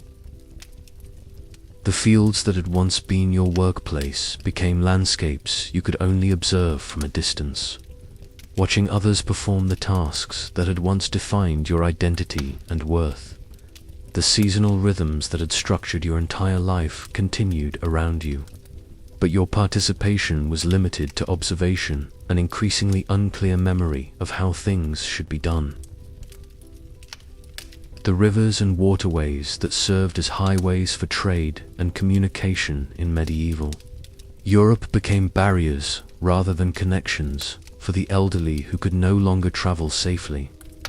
The bridges, where they existed, were often steep and narrow, requiring sure footing and steady balance that aging bodies could not provide. The ferries and boats that might have offered alternative transportation were expensive and dangerous for passengers who could not move quickly or respond effectively to emergencies. Even the layout of individual dwellings reflected the geographic challenges faced by the elderly. Steep stairs to upper floors became impossible to navigate, confining aged family members to ground-level rooms that were often the dampest and least comfortable spaces in the house.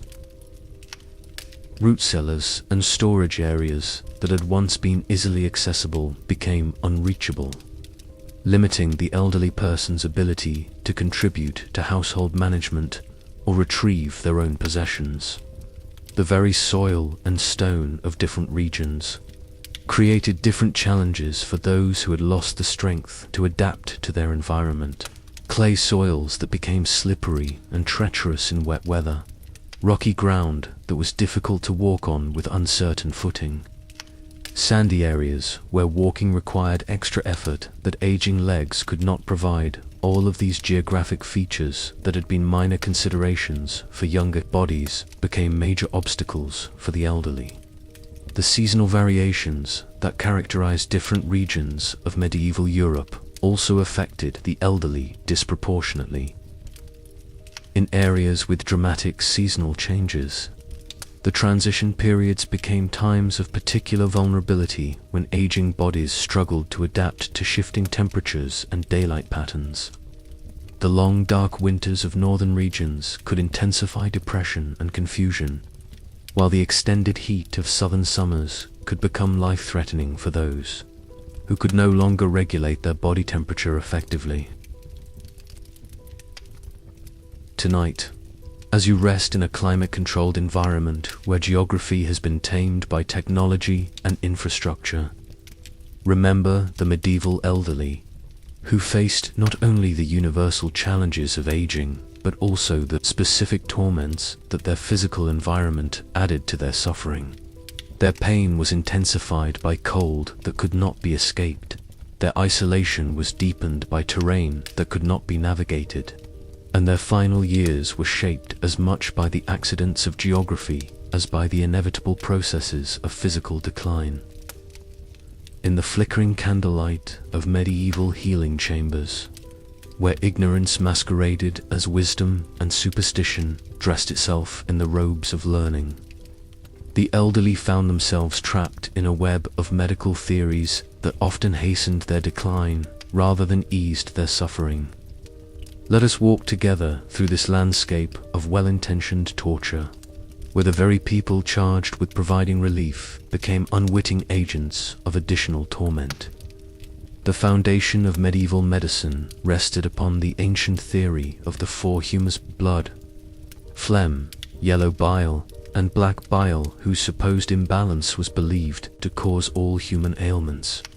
For the elderly, whose bodies were naturally cooling and drying according to this theory, medical intervention often involved attempts to restore heat and moisture through methods that were both painful and dangerous.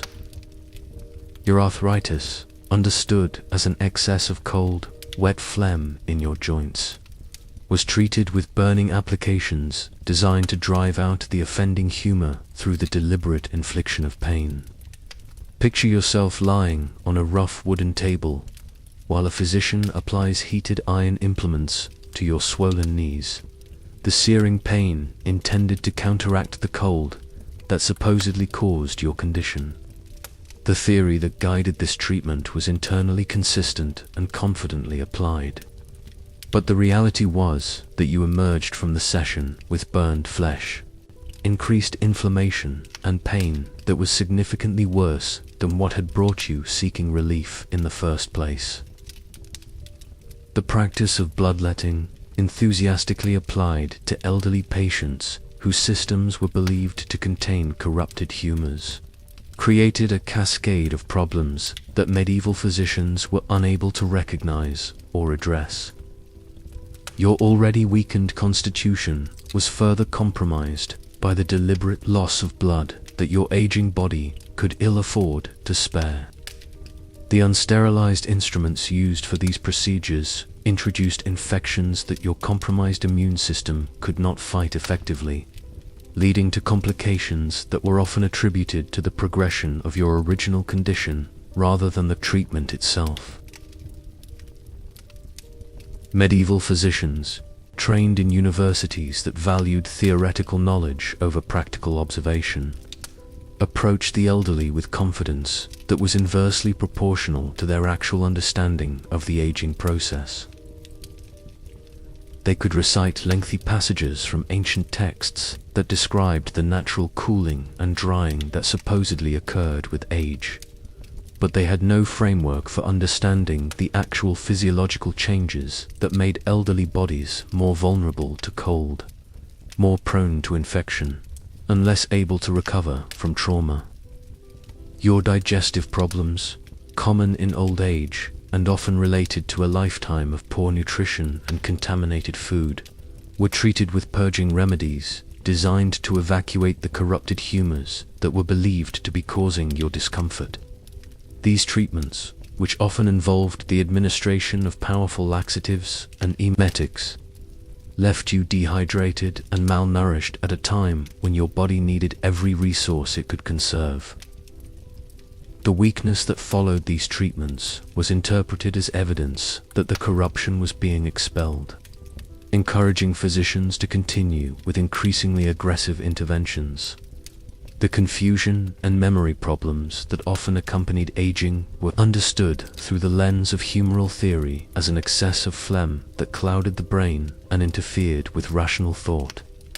The treatments designed to address this condition often involved the administration of substances intended to dry and warm the brain.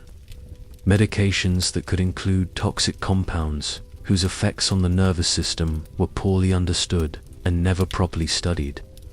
Consider the medieval understanding of pain itself, which was viewed not as a symptom to be relieved, but as a necessary component of the healing process. Your constant aches and the sharp pains that accompanied movement were seen as evidence that your body was fighting to restore proper humoral balance, and attempts to reduce this pain were often viewed as interference with the natural healing process. The concept that suffering might be meaningless, and that relief might be both possible and desirable, was largely foreign to medieval medical thinking. The medications available to medieval physicians were derived from plants and minerals whose properties were understood more through folklore and theoretical speculation than through systematic observation and testing. Mercury, lead, and other heavy metals were commonly prescribed for various conditions affecting the elderly, administered in doses that slowly poisoned patients while providing no therapeutic benefit. These substances accumulated in aging bodies that were less able to eliminate toxins, creating new forms of suffering that were often attributed to the natural progression of age rather than to medical intervention. The surgical procedures available to medieval physicians were crude and dangerous, performed without anesthesia or understanding of sterile technique. Your cataracts, which clouded your vision and made daily life increasingly difficult, might be treated through a procedure called couching, which involved inserting a sharp needle into your eye and attempting to dislodge the clouded lens. The success rate of this procedure was extremely low, and the complications including blindness, infection, and severe pain were common enough that seeking treatment often resulted in conditions worse than the original problem. Medieval physicians had no understanding of the aging process as a natural biological phenomenon that could be managed and supported rather than cured. They approached elderly patients with the same mindset they brought to younger ones, seeking to restore a state of perfect health that was unrealistic for bodies that had accumulated decades of wear and damage. This led to treatments that ignored the actual needs of aging bodies in favor of theoretical approaches that often caused more harm than good. The cost of medical treatment in medieval Europe meant that most elderly people had access only to the most basic and often the most dangerous forms of intervention.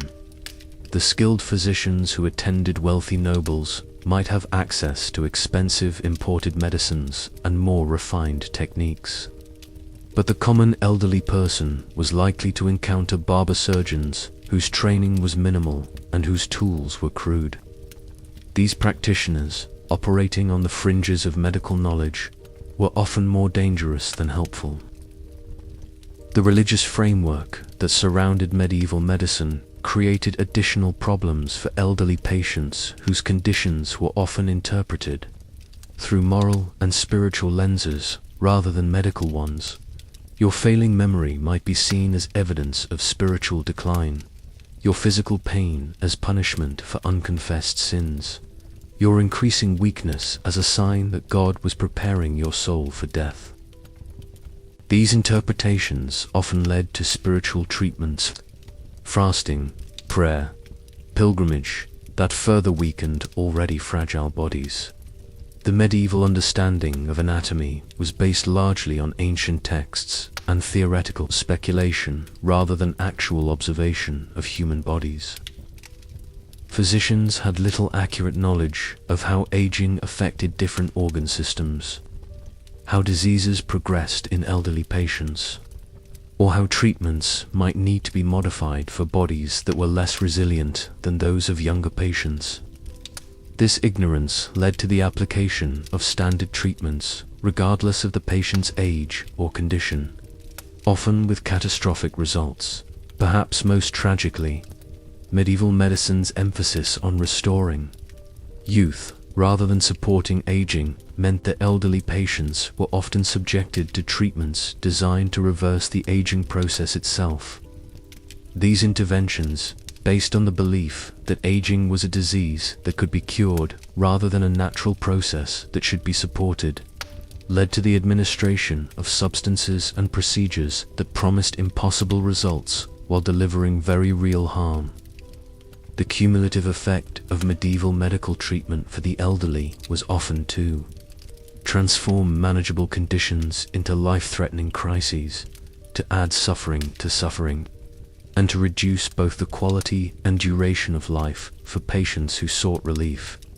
The confidence with which these treatments were administered, backed by centuries of theoretical tradition and religious authority, made it virtually impossible for patients or their families to question approaches that were causing obvious harm. Tonight, as you rest with access to medical care based on scientific understanding and evidence-based practice, remember the medieval elderly who faced not only the natural challenges of aging, but also the additional torments imposed by a medical system that was confident in its ignorance and dangerous in its certainty.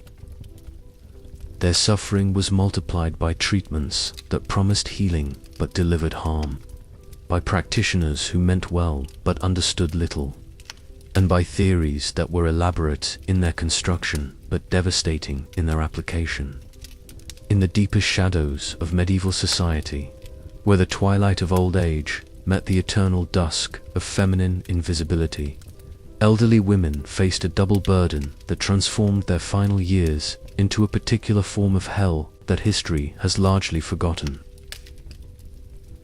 Let us turn our gentle attention now to these forgotten figures, whose suffering was compounded by a society that valued them less than their male counterparts even in youth, and regarded them as barely human once their reproductive years had ended.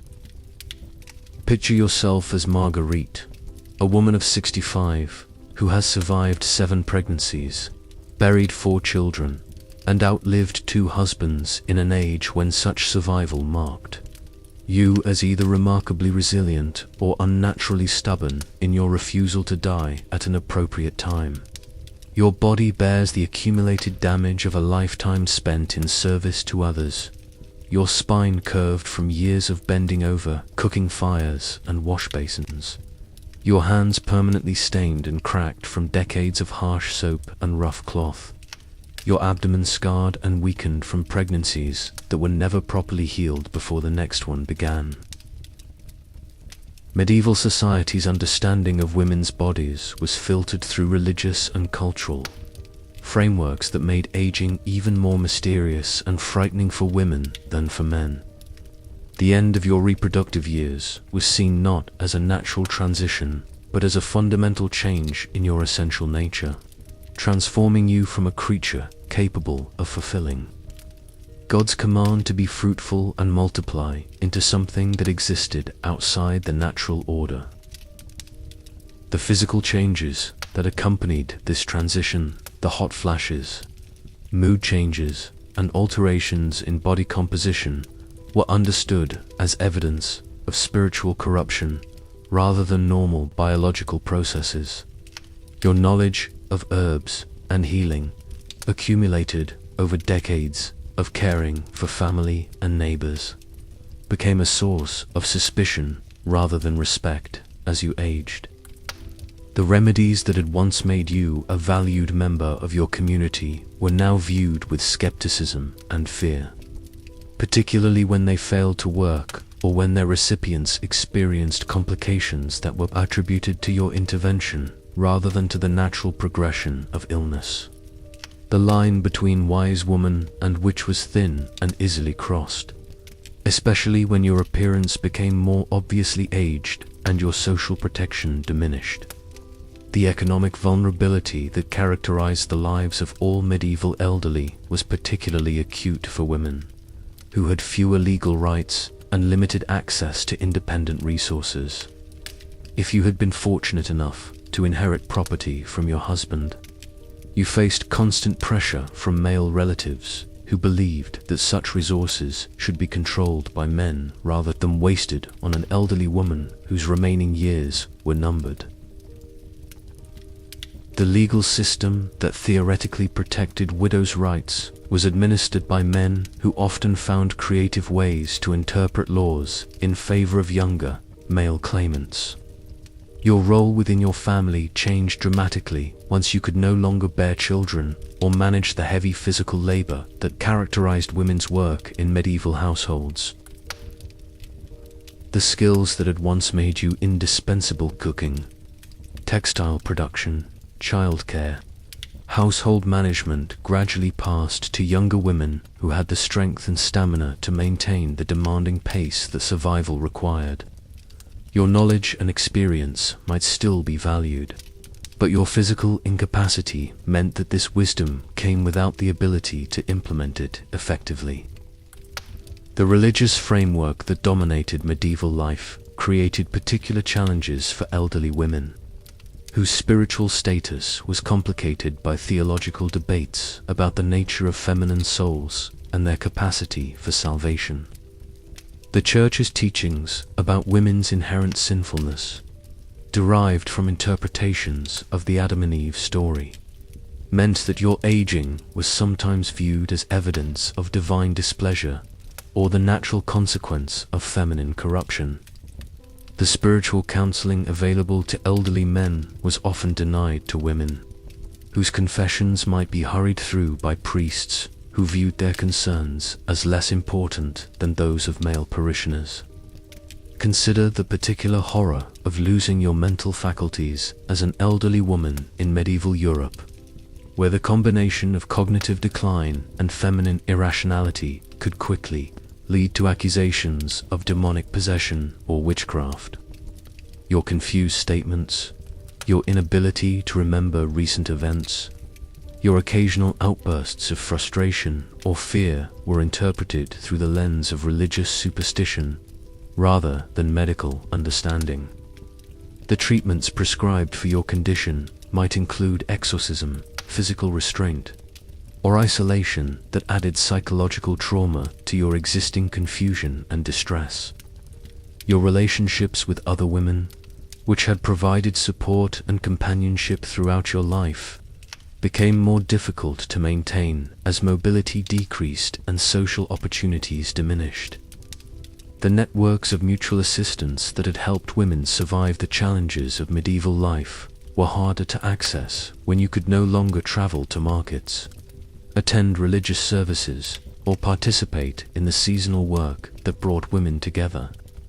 Your isolation was intensified by the loss of the role's wife, mother, productive household member that had defined your place in the community. The physical changes that accompanied aging were particularly cruel for women in a society that valued feminine beauty and reproductive capacity above all other qualities.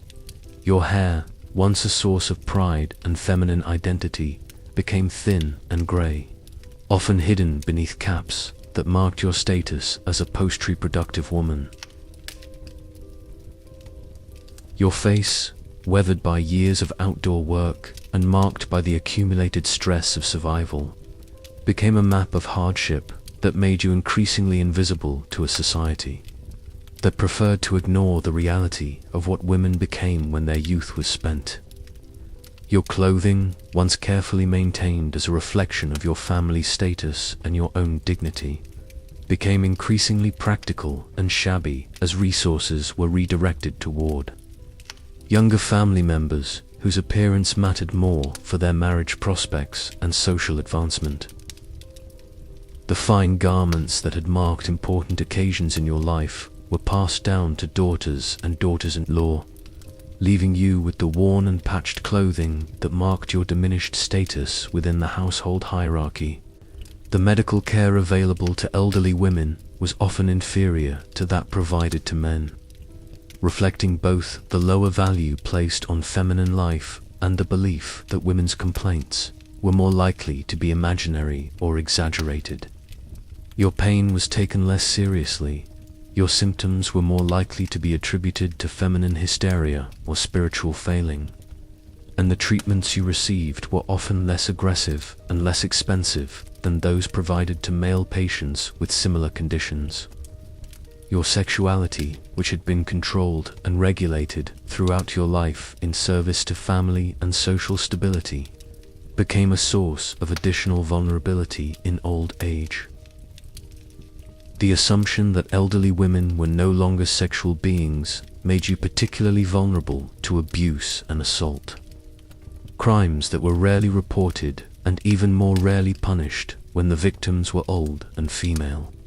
The protection that had been provided by your role as wife and mother disappeared when these relationships ended, leaving you vulnerable to exploitation by men who knew that your complaints would not be taken seriously. The wisdom you had accumulated through decades of managing households, raising children, and surviving the countless crises that characterized medieval life was often dismissed as feminine intuition rather than valuable knowledge. Your understanding of family dynamics, your ability to read people and situations, your knowledge of practical skills and traditional remedies were valued, less than the theoretical knowledge that men gained through formal education or professional training. Your death, when it finally came, was often noted briefly, if at all, in the records that documented your community's life. Unlike prominent men, whose deaths might be marked with elaborate ceremonies and lengthy obituaries, your passing was typically recorded only in the context of property transfers or family genealogies.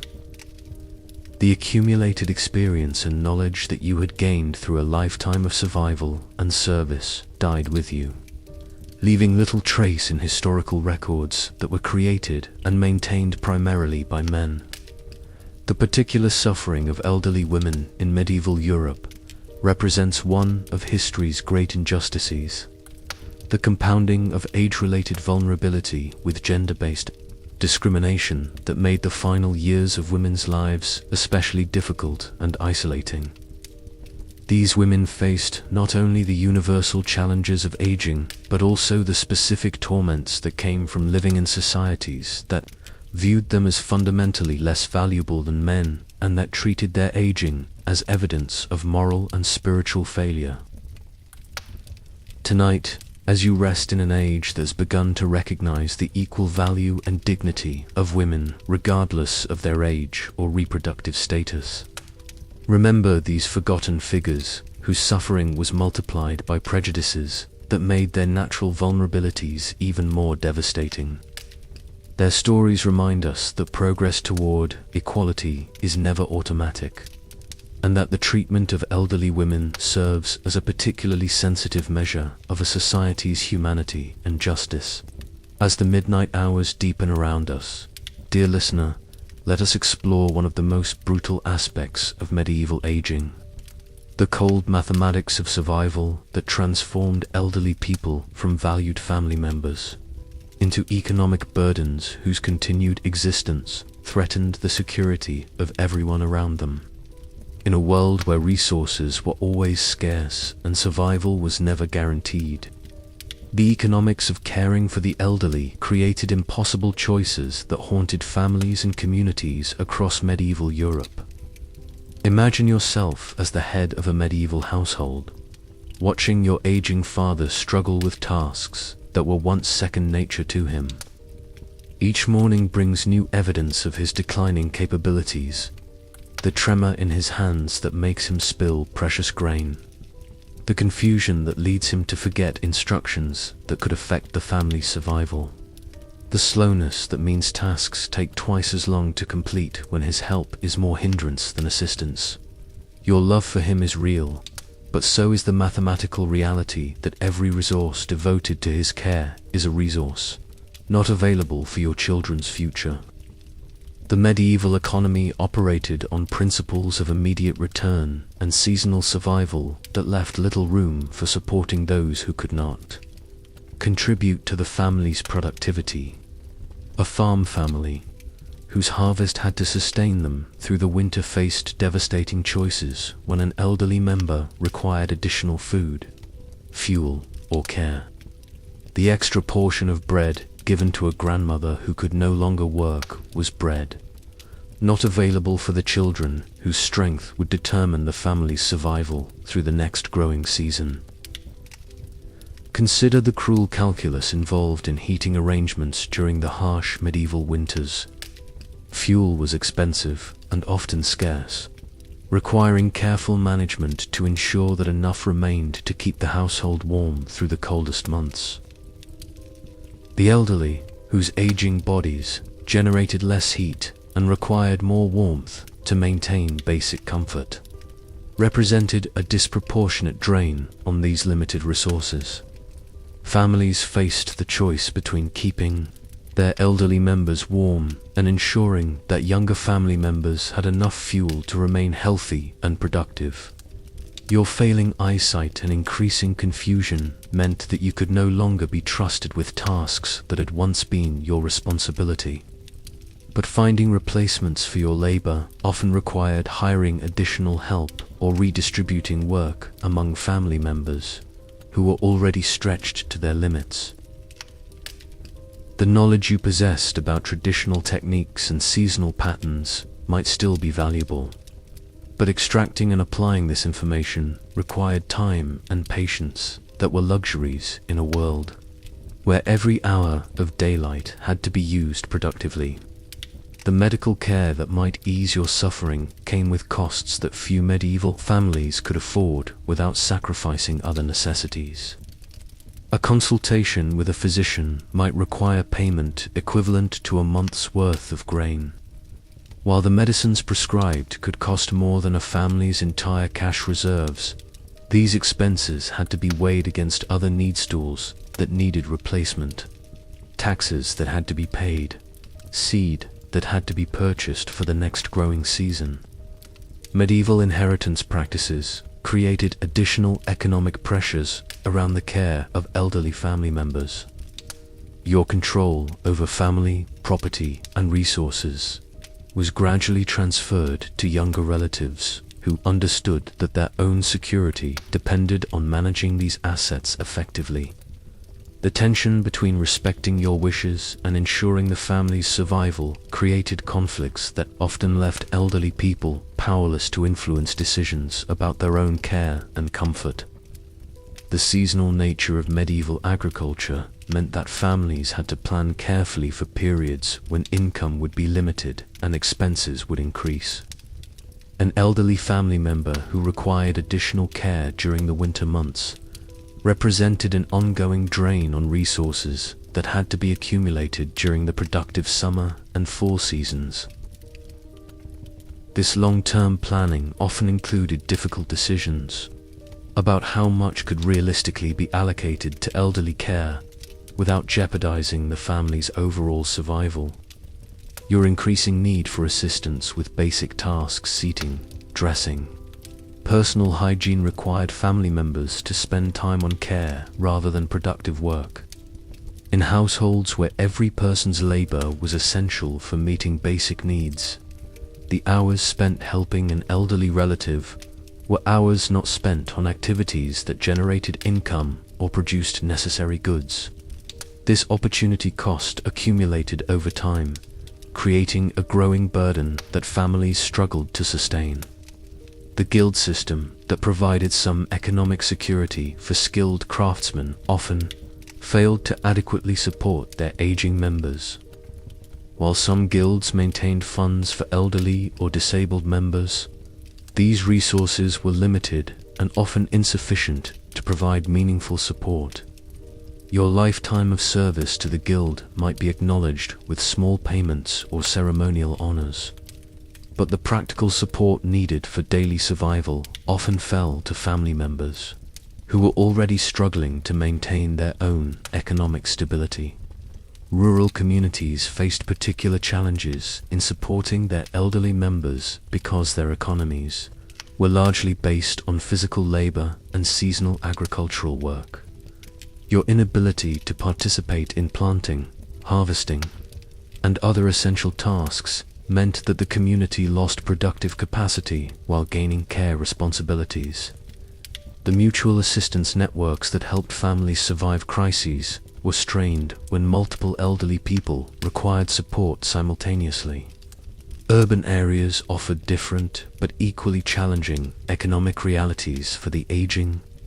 The cash-based economy of medieval cities required continuous income to pay for food, shelter, and other necessities that rural families might produce for themselves.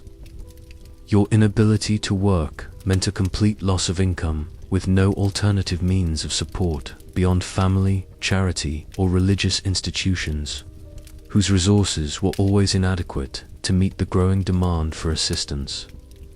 The legal system that governed medieval economic relationships often worked against the interests of the elderly, whose diminished capacity made them vulnerable to exploitation and fraud. Your confusion about financial matters could be taken advantage of by relatives or neighbors, who convinced you to transfer property or resources under unfavorable terms. The courts that might theoretically protect your interests were expensive to access and often biased toward younger, more capable plaintiffs who could present their cases more effectively. Medieval taxation systems created additional burdens for families caring for elderly relatives. Your inability to contribute to tax payments meant that other family members had to cover your portion while also supporting your care needs. The feudal obligations that required service or payment to local lords did not account for the reduced capacity of aging family members, creating pressures that forced difficult choices between meeting legal obligations and providing adequate care. The insurance and social support systems that we take for granted in modern times simply did not exist in medieval Europe. Your care in old age depended entirely on the goodwill and economic capacity of your family, with no backup systems available when these private arrangements failed. This created a constant anxiety among the elderly about becoming burdens that their families could not sustain, and among younger family members about the financial pressures that aging relatives would inevitably create. The economics of decay in medieval Europe created a systematic devaluation of elderly people that went beyond simple ageism to reflect the harsh mathematical realities of survival in a world without abundance. Every family faced the knowledge that caring for aging relatives might mean the difference between survival and starvation for younger family members, creating moral dilemmas that had no satisfactory. The economics of decay in medieval Europe created a systematic devaluation of elderly people that went beyond simple ageism to reflect the harsh mathematical realities of survival in a world without abundance. Every family faced the knowledge that caring for aging relatives might mean the difference between survival and starvation for younger family members, creating moral dilemmas that had no satisfactory solutions and whose weight could crush even the most loving families under impossible pressures. Tonight, as you rest in societies that have created social safety nets, pension systems, and healthcare programs designed to support the elderly without bankrupting their families, remember those medieval ancestors who faced these terrible choices without alternatives. Their love for their aging relatives was tested by economic realities that made compassion a luxury that few could afford. And their suffering was multiplied by the knowledge that survival itself might require them to fail those who had once cared for them with unlimited devotion. In the stone and timber structures that housed medieval Europe's population, the very buildings themselves became instruments of isolation and neglect for the elderly, whose failing bodies could no longer navigate spaces designed for the young and strong. Let us walk now through these architectural landscapes of abandonment, where stairs became mountains, doorways became barriers, and homes transformed into prisons that confined the aging to ever smaller spheres of movement and independence. Picture yourself in a typical medieval dwelling, where the main living areas were often located on upper floors to provide security from flooding and to make space below for animals and storage. The steep, narrow stairs that connected these levels, built to conserve space in cramped urban environments or to provide defensive advantages in rural settings, became increasingly impossible to navigate as your legs weakened and your balance became uncertain. Each step represented a negotiation with gravity that grew more perilous with every passing month. Your bedroom, once a private sanctuary where you could rest and recover from the day's labors, might be located on the second or third floor of your dwelling, accessible only by stairs that demanded sure footing and steady hands on rough wooden railings. As your arthritis worsened and your vision dimmed, these daily climbs became exercises in terror, each ascent and descent carrying the risk of a fall that could leave you helpless and in pain. Eventually, the journey became impossible, confining you to whatever ground-level space could be converted for your use. The doorways and passages that connected different areas of medieval buildings were often narrow and low, designed to conserve materials and heat rather than to accommodate people with mobility problems. Your increasing stoop, caused by the cumulative effect of spinal compression and muscle weakness, might force you to duck uncomfortably through openings that younger people navigated easily. The heavy wooden doors, designed for security and weather protection, required strength to open and close that your failing muscles could no longer provide reliably. Medieval windows, small and often placed high on walls to minimize heat loss and provide security, offered little light for eyes that had begun to fail. The expensive glass that might brighten wealthy homes was a luxury beyond the reach of most families, leaving elderly people to navigate their final years in spaces illuminated primarily by flickering candles and smoky fires that provided as much irritation as illumination. Your daily activities became increasingly difficult to perform in these dim environments, where shadows masked obstacles and made every movement uncertain. The floors of medieval buildings, often made of packed earth, rough stone, or uneven wooden planks, created constant hazards for elderly people whose balance was compromised and whose feet might not lift as high as they once did. Rugs or coverings that might provide cushioning and warmth were expensive luxuries that few families could afford, leaving aging joints to absorb the full impact of every step on unforgiving surfaces. The small irregularities and obstacles that younger people barely noticed became major navigation challenges for those whose reflexes had slowed and whose proprioception had diminished. The heating systems that medieval buildings employed primarily open fires and braziers created additional challenges for the elderly. The heat they generated was localized and uneven, creating warm zones near the fire and cold areas throughout the rest of the building. Your aging body's reduced ability to generate and retain heat meant that you needed to stay close to these heat sources. But the smoke they produced irritated respiratory systems that were already compromised by age and the accumulated damage of a lifetime spent breathing polluted air. Medieval toilets, where they existed at all, were often located in separate buildings or in remote areas of the main structure, accessible only by navigating passages that might be treacherous in daylight and dangerous at night. The chamber pots that served as alternatives required the ability to get up from bed during the night, a task that became increasingly difficult as joint pain worsened and mobility decreased. The lack of indoor plumbing meant that basic hygiene required trips to wells or water sources that might be located at considerable distances from living areas. The storage systems used in medieval homes often relied on vertical space, with important items kept in lofts, on high shelves, or in areas that required climbing or stretching to access.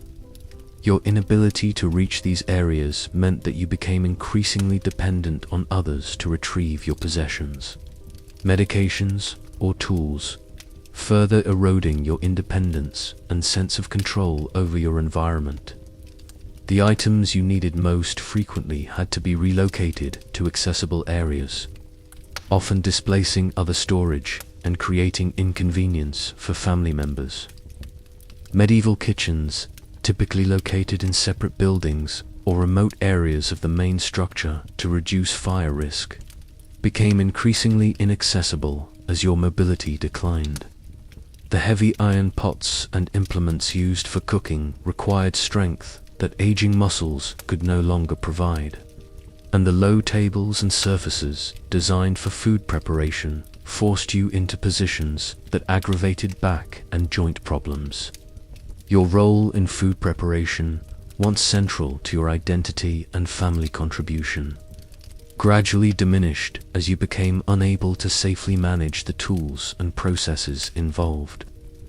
The workshops and outbuildings, where much of medieval life's productive work took place, were often designed around the needs of able-bodied workers, with little consideration for the accessibility requirements of aging craftspeople. Your lifetime of accumulated knowledge about textile production, metalworking, or other skilled trades became increasingly useless as the physical environments where this work took place became impossible for you to navigate safely or effectively. Churches and other community buildings presented their own architectural challenges for the elderly. The long naves of medieval churches, with their hard stone floors and wooden benches without backs, made attendance at religious services an endurance test that many elderly people eventually had to abandon. The steps leading to church entrances, the steep staircases to galleries or upper levels, and the lack of accommodation for those with mobility problems meant that spiritual comfort became increasingly difficult to access as physical capacity declined. Medieval castles and noble residences, with their emphasis on defense and grandeur, were particularly hostile to elderly occupants. The spiral staircases that connected different levels were steep and narrow, designed to be defensible rather than accessible. The great halls where communal life took place often had high ceilings that made heating inefficient and created drafts that were particularly uncomfortable for aging bodies. The distances between different functional areas required walking that became increasingly difficult for elderly residents. Urban medieval architecture created additional challenges, with buildings often sharing walls and having irregular layouts that reflected organic growth rather than planned design. The narrow streets and alleys that connected buildings might be difficult to navigate with failing eyesight and uncertain balance, while the multi-story construction that maximized use of expensive urban land created vertical challenges that aging bodies could not meet. The very materials used in medieval construction, rough stone, unfinished wood, metal fittings that might rust or become sharp with age-created environments that were harsh and unforgiving for elderly people, whose skin became thinner and more vulnerable to injury. The lack of cushioning, padding, or soft surfaces meant that any fall or collision could result in serious injury that would heal slowly, if at all, in aging bodies. Medieval buildings reflected the priorities and assumptions of societies that expected most people to die before reaching advanced old age, and that valued defensive capability, material efficiency, and productive capacity over accessibility and comfort. The few elderly people who survived long enough to experience serious mobility problems found themselves trapped in environments that had never been designed to accommodate their needs. Prisoners of architecture that treated aging as an unexpected deviation from normal human experience rather than a natural process that deserved accommodation and support. Tonight, as you rest in buildings designed with accessibility in mind, with elevators and ramps and lighting systems that support aging bodies, remember those medieval elderly who faced the additional challenge of navigating environments that were actively hostile to their physical limitations. Their isolation was compounded by architecture that made participation in family and community life increasingly difficult, until the very buildings that should have provided shelter and comfort became sources of additional suffering and exclusion. As winter's deepest cold settles around our peaceful modern evening, let your mind drift back to those medieval seasons when time itself became an enemy of the elderly, each passing month bringing new forms of suffering that followed the ancient rhythms of European weather with merciless predictability. The elderly of medieval times did not simply endure the seasons they were tortured by them, their failing bodies becoming barometers of atmospheric pressure, temperature changes, and the shifting light that marked the passage of time toward inevitable endings. Picture yourself in the depths of a medieval winter, when the cold that had once been merely uncomfortable became a living thing that invaded your bones and settled there with permanent residence.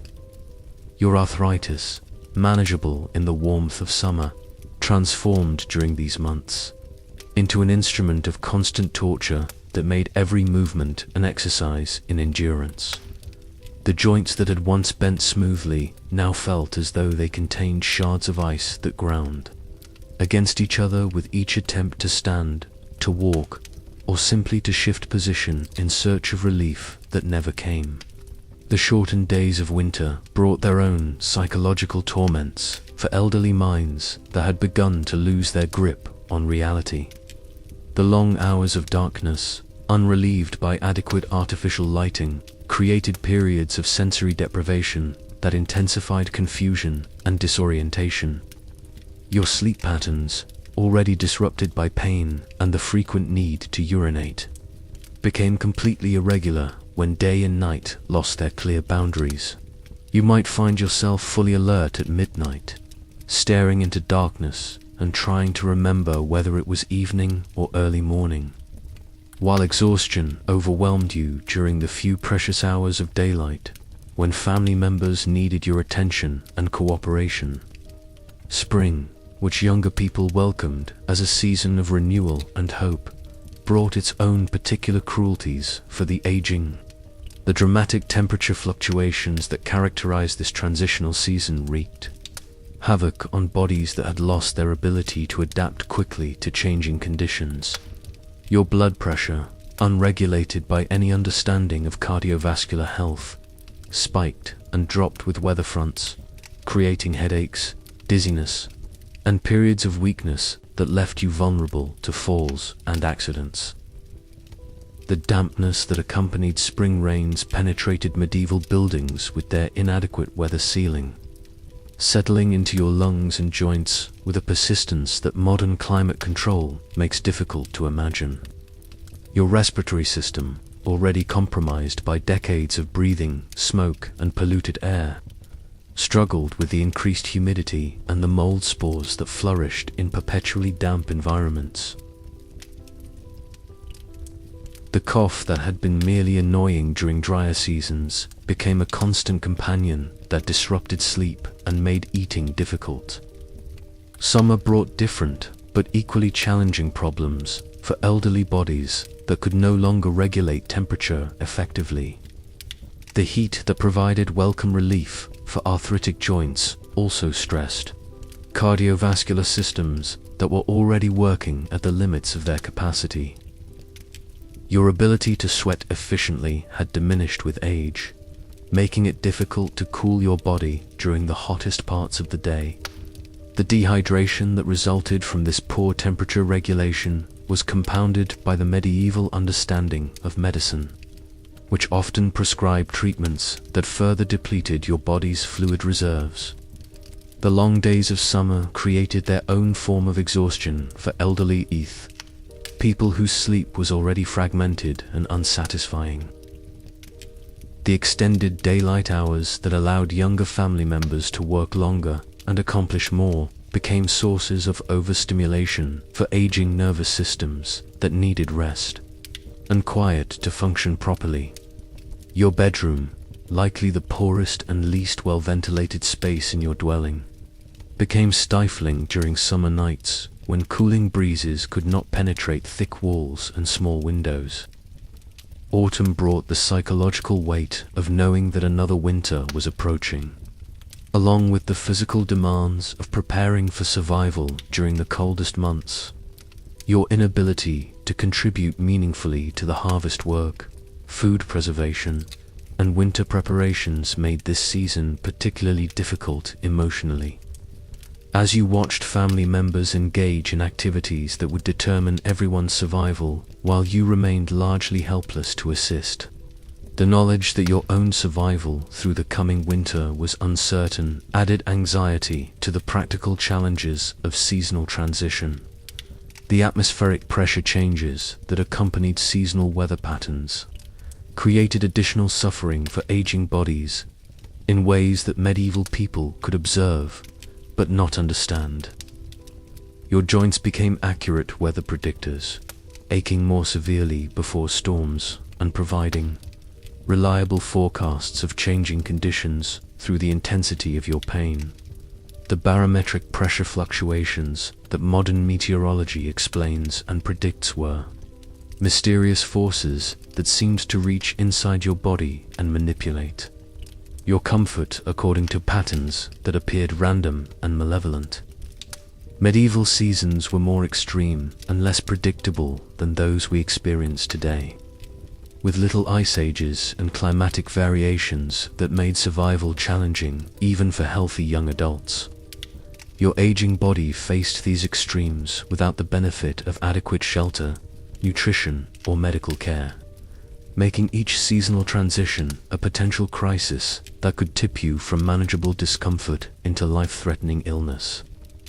The margin for error was narrow, and the consequences of miscalculation or bad luck were often fatal.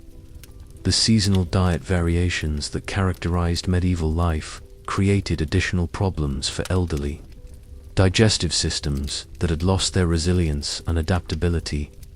The preserved foods that sustained families through winter months, heavily salted meats, fermented vegetables, stored grains that might have begun to spoil, were difficult for aging stomachs to process and often lacked the nutrients that elderly bodies needed to maintain basic health. The fresh foods that became available during growing seasons might cause digestive distress in systems that had adapted to the limited winter diet. Your medication needs, such as they were in an age of primitive pharmacology, changed with the seasons in ways that medieval healers could not accommodate. Herbal remedies that provided some relief during temperate months might become ineffective or even harmful when seasonal changes altered your body's chemistry and responsiveness. The plants that provided these medicines were themselves seasonal, creating periods when treatments that had shown some promise were simply unavailable. The social isolation that characterized elderly life in medieval times was intensified by seasonal variations in community activity and family availability. Winter months that confined everyone to smaller spaces might seem like they would provide more social contact, but the stress of survival often made family members less patient with elderly relatives whose needs competed with other priorities. Summer months that allowed more freedom of movement often meant that younger family members were occupied with work that took them away from home for extended periods, leaving elderly relatives alone for days at a time. The clothing that protected you from seasonal weather became increasingly inadequate, as your ability to maintain and replace garments diminished. Your winter coat, patched and repatched over years of use, might no longer provide adequate protection against the cold, but replacing it required resources that your family might not be able to spare. The seasonal clothing changes that had once been routine became major undertakings that required assistance and planning, that might not be available when weather conditions demanded immediate adaptation. Each season brought its own reminder of the previous year's decline, creating an annual cycle of loss and deterioration that made it impossible to ignore the progressive nature of aging. The activities you had managed the previous spring became impossible by the next. The winter conditions you had survived with difficulty one year became life-threatening challenges the next.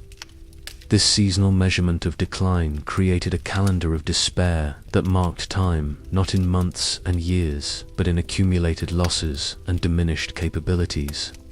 The seasonal rhythms that had once provided structure and meaning to your life became sources of anxiety and dread as your ability to participate in these ancient patterns diminished. The harvest celebrations that had once marked successful completion of essential work became reminders of your inability to contribute. The winter preparations that had once engaged your knowledge and experience became activities you could only observe, from an increasingly distant and helpless perspective. Tonight, as you rest in climate-controlled comfort that shields you from the worst effects of seasonal variation, remember those medieval elderly for whom each change of season brought new forms of suffering and new reminders of their increasing vulnerability. Their bodies became prisoners of weather patterns that they could predict through their pain but could not escape, marking time not by calendars but by the intensification of their suffering as the wheel of seasons turned relentlessly toward endings that became more welcome with each passing year. In these last hours before dawn, as we near the end of our journey through medieval suffering, let us speak of those final humiliations that awaited the elderly in their last months and weeks. Indignities so complete and devastating that they stripped away not only physical comfort, but the very essence of human dignity that should accompany every soul's departure from this world. Your body, once a trusted servant that had carried you through decades of labor and struggle, becomes in these final stages a traitor that fails you in the most fundamental ways.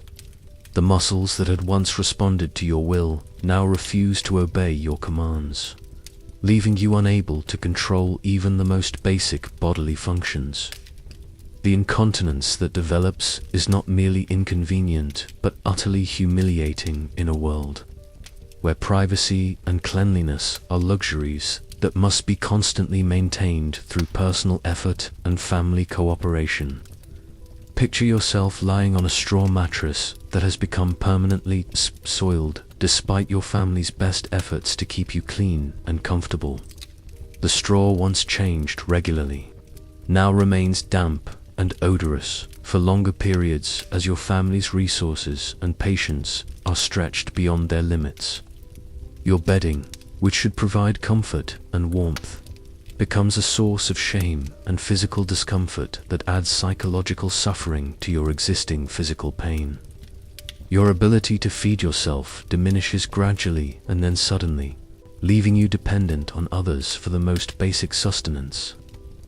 The hands that once guided food to your mouth with automatic precision now shake too badly to manage even the simplest utensils. Your family members, already overwhelmed with their own responsibilities, must now find time to sit with you during meals, spooning porridge and broth into a mouth that may no longer reliably swallow properly. The choking incidents that become increasingly common terrify both you and your caregivers, creating an atmosphere of anxiety around the simple act of eating. Your speech, once clear and authoritative, becomes slurred and difficult to understand as the muscles that control articulation weaken and your cognitive processes slow.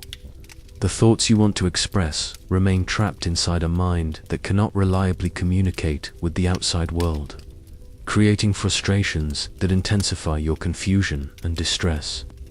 Family members begin to speak about you as though you are not present, discussing your condition and prospects with a casual dismissal of your ability to understand and participate in these conversations about your own fate. The personal hygiene that you maintained throughout your life becomes impossible to manage independently, forcing you to rely on family members for the most intimate aspects of care. Your adult children or grandchildren must now clean your body, change your soiled clothing, and manage the waste that you can no longer control. These necessary acts of care, performed with varying degrees of gentleness and patience, represent a complete reversal of the parent-child relationship that had defined your family connections for decades. Your sleeping patterns become completely disrupted as pain, confusion, and the need for frequent position changes make continuous rest impossible. You may call out during the night, sometimes from pain and sometimes from confusion about where you are or what is happening to you. These nocturnal disturbances exhaust family members who need their own rest to maintain the demanding pace of medieval life, creating resentment that may be expressed through increasingly brusque or impatient care. The medications and treatments available to ease your suffering are not only ineffective, but often make your condition worse. The herbal preparations administered by well-meaning family members may cause additional digestive distress or interact poorly with your failing organ systems. The bloodletting that is prescribed to balance your humors further weakens a body that can no longer afford to lose any reserves of strength or vitality. Your mental confusion reaches levels that make you a stranger to yourself and your family. You may no longer recognize the faces of people who have loved and cared for you throughout your life, treating your own children as threatening strangers or calling out for people who have been dead for decades. The personality that had defined you throughout your adult life disappears, replaced by someone whose reactions and behaviors are unpredictable and often distressing to witness. The physical space allocated to your care shrinks as your family's tolerance for the disruption you represent diminishes. You may be moved to smaller, less convenient rooms that are easier to clean but offer less comfort and human contact. The location chosen for your care often reflects practical considerations about managing your bodily functions rather than providing psychological comfort or maintaining your dignity as a person deserving of respect and consideration. Your possessions, accumulated over a lifetime of work and acquisition, begin to disappear as family members redistribute resources according to their immediate needs and your diminished prospects for recovery. The tools that once defined your professional identity, the personal items that held sentimental value, the small luxuries that had provided comfort during your productive years. All of these may be claimed by others who justify their actions by pointing to your inability to use or appreciate them any longer. The religious consolation that should provide comfort during your final illness may be administered perfunctorily by priests who are uncomfortable with the realities of physical decline and death. Your confession may be hurried through by clergy who assume that your mental confusion makes detailed spiritual counseling unnecessary or impossible.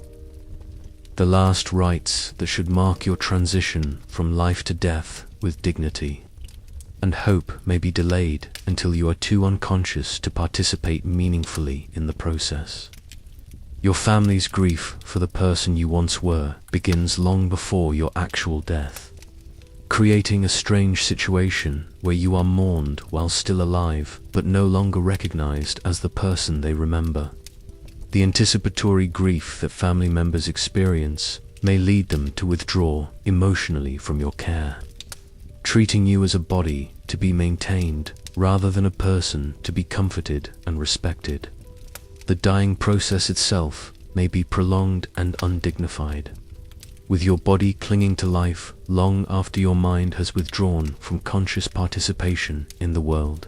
Medieval understanding of death provides no framework for managing this extended transition, leaving your family to witness the gradual shutdown of your bodily systems without guidance about how to provide comfort or when to expect resolution. Your final breath, when it comes, may occur during a moment when you are alone, your family having stepped away briefly from the exhausting vigil that your dying has required. The death that should represent the peaceful conclusion to a life well lived becomes instead a lonely ending that reflects the isolation and abandonment that characterized your final months of existence. Even after death, the indignities continue as your body must be prepared for burial by family members who lack the knowledge and resources to perform this final service with the skill and reverence that the task deserves. Your corpse may be wrapped in whatever cloth is available, rather than the burial shroud that would normally mark your transition to the afterlife with appropriate ceremony and respect. The funeral arrangements made for your memorial are often limited by your family's financial resources and their eagerness to conclude a chapter of their lives that has been marked by suffering and burden rather than joy and celebration. The Mass is said, for your soul may be minimal, the mourners few, and the marking of your grave simple to the point of anonymity. These final indignities represent the complete breakdown of the social and family systems that should protect human dignity even in decline and death. They reflect not individual cruelty but systemic failure to recognize that the end of life deserves as much care and attention as its beginning, and that the manner of dying affects not only the deceased but the moral character of the community that witnesses and enables such treatment. Tonight, as you rest with the knowledge that modern palliative care and hospice services exist to preserve dignity even in death, remember those medieval ancestors who faced these final humiliations without advocates, without effective pain relief, without systems designed to honor their humanity even when their bodies had failed. Their suffering reminds us that a society's character is revealed not in how it treats its strong and successful members, but in how it cares for those who can no longer care for themselves. As our long night journey through medieval suffering draws toward its close, let us pause to consider one of the most tragic aspects of elderly life in that distant age, the terrible irony that those who had accumulated the most wisdom through decades of survival and experience found themselves increasingly powerless to share that knowledge with a world that had stopped listening to their voices. You have lived through famines that taught you which plants could sustain life when grain stores failed, which roots could be ground into flour when wheat was unavailable, which combinations of preserved foods could prevent the diseases that killed others during the hungry months. Your knowledge of survival techniques, hard-won through years of near starvation and careful observation, represents information that could save lives during the next crisis.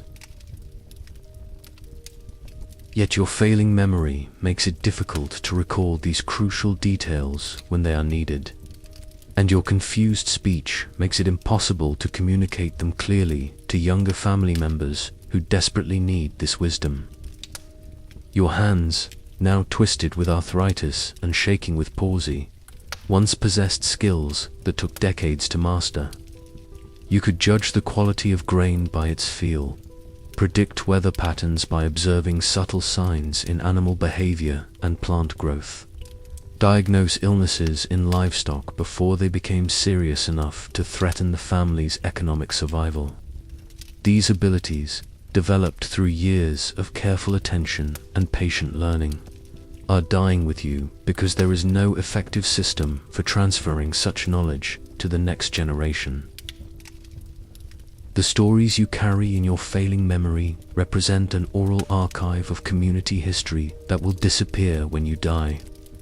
You remember the great storms that reshaped the local landscape, the years when specific crops failed and which alternatives sustained the population, the political upheavals that affected trade routes and marriage alliances. Your recollections of how previous generations solved problems similar to those facing your contemporaries could provide valuable guidance.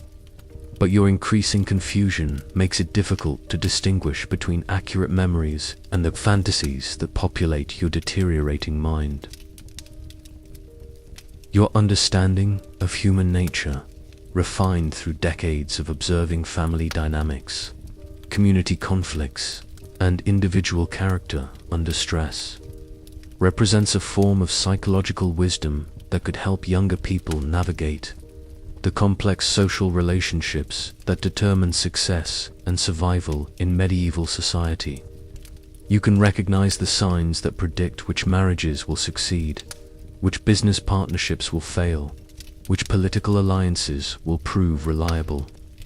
But your observations are dismissed as the ramblings of an aging mind rather than valued as insights worth preserving and applying. The medical knowledge you have accumulated through a lifetime of caring for sick family members, observing the progression of various diseases, and noting which treatments seem to provide genuine relief versus those that merely offered false hope, represents a clinical database that could significantly improve the health outcomes for your community. Your understanding of which herbs actually ease pain, which dietary changes help manage chronic conditions, which environmental factors contribute to illness, all of this empirical knowledge is being lost because no one takes seriously the medical observations of an elderly person whose formal education was minimal. Your economic insights, developed through decades of managing household resources during times of plenty and scarcity, could provide valuable guidance for families facing financial challenges. You understand the subtle indicators that predict good and bad harvests, the seasonal patterns that affect prices and availability of goods, the long-term trends that determine which investments of time and resources will prove most valuable. Yet your advice is often ignored because your apparent confusion about recent events makes people doubt your ability to understand current economic conditions. The spiritual wisdom you have gained through a lifetime of grappling with questions of faith, mortality, and meaning could provide comfort and guidance to younger people who are just beginning to face these fundamental challenges. Your understanding of how religious belief can sustain people through suffering, how prayer and meditation can provide strength during crisis, how the rituals and traditions of faith can create meaning in the face of loss. This profound knowledge is dismissed because your occasional religious confusion makes people question the validity of your deeper spiritual insights. Your knowledge of traditional crafts and techniques, acquired through decades of practice and refinement, represents cultural heritage that took generations to develop and perfect. You understand the subtleties of textile production that determine quality and durability, the metalworking techniques that create tools capable of lasting decades, the construction methods that result in buildings that can withstand the storms and temperature extremes of your regional climate. This technical knowledge is irreplaceable, but your physical inability to demonstrate these skills makes it almost impossible to transfer them to apprentices who learn primarily through observation and hands-on practice. The political wisdom you have accumulated through witnessing multiple generations of leadership, conflict, and social change could provide valuable insights for navigating the complex power structures that determine individual and community survival. You understand which strategies for dealing with authority figures prove most effective, which approaches to conflict resolution are most likely to preserve relationships and resources, which forms of cooperation and competition serve long-term interests versus short-term gains. But your perceived irrelevance in current political discussions means that this wisdom goes unheard and unutilized.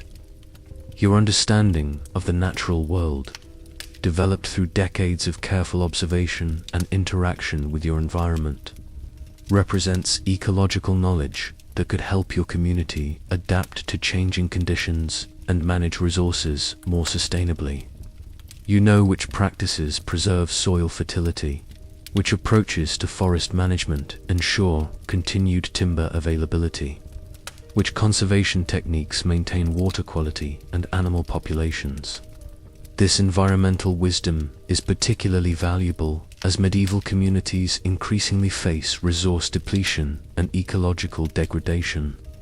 Yet your age and physical limitations make it difficult for you to participate in the decisions that determine how these resources will be managed. The child-rearing knowledge you have acquired through raising multiple children in an era of high infant mortality represents insights that could significantly improve survival rates for the next generation. You understand which early warning signs indicate serious illness, which nutritional strategies promote healthy development, which educational approaches help children develop the skills they need for adult survival. Your observations about child psychology and development, based on years of hands-on experience with multiple children under varying conditions, could revolutionize how your community approaches childcare and education. Yet your advice is often dismissed as outdated or irrelevant to current conditions. Perhaps most tragically, you possess meta-knowledge about the process of aging itself, insights about how to maintain dignity and purpose during physical decline, strategies for coping with pain and limitation, understanding of what truly matters when time becomes limited. This wisdom about aging, which could help others prepare for and navigate their own final years with greater grace and less suffering, dies with you because medieval society provides no framework for honoring and preserving such knowledge. The accumulated wisdom of the medieval elderly represented a vast library of practical knowledge, cultural heritage, and hard-won insights that died with each generation because no systems existed for capturing, validating, and transmitting this information to those who could benefit from it. Each elderly death represented not just the loss of an individual life, but the destruction of irreplaceable knowledge that had taken decades to acquire and could have benefited countless future generations. Tonight, as you rest in an age that has begun to recognize the value of experiential knowledge and has developed systems for documenting and preserving the insights of older generations, remember those medieval elders whose wisdom died with them, unrecorded and unvalued. Their legacy reminds us that knowledge without the means of transmission is fragile, and that societies that fail to honor and preserve the accumulated wisdom of their elderly members impoverish themselves in ways that may not become apparent until it is too late to recover what has been lost. As the first pale light of dawn begins to touch our modern windows, dear sleepy traveler, we come at last to the end of our long journey through the shadows of medieval aging. You have walked with me through landscapes of suffering that few in our comfortable age can fully comprehend, and you have witnessed forms of abandonment and neglect that serve as stark reminders of how far human compassion has traveled across the centuries that separate us from those dark times.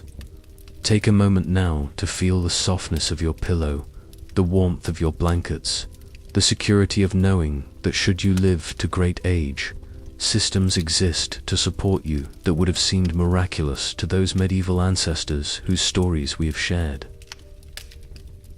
Feel gratitude not as an obligation, but as a gentle recognition of gifts that we often take for granted: medical care that can ease pain rather than intensify it, social structures designed to preserve dignity rather than destroy it, communities that value wisdom over productivity. The medieval elderly we have encountered tonight: Margaret shivering in her converted pig shelter, Brother Thomas forgotten in his monastery cell, Elena dying alone while her lifetime of healing knowledge died with her.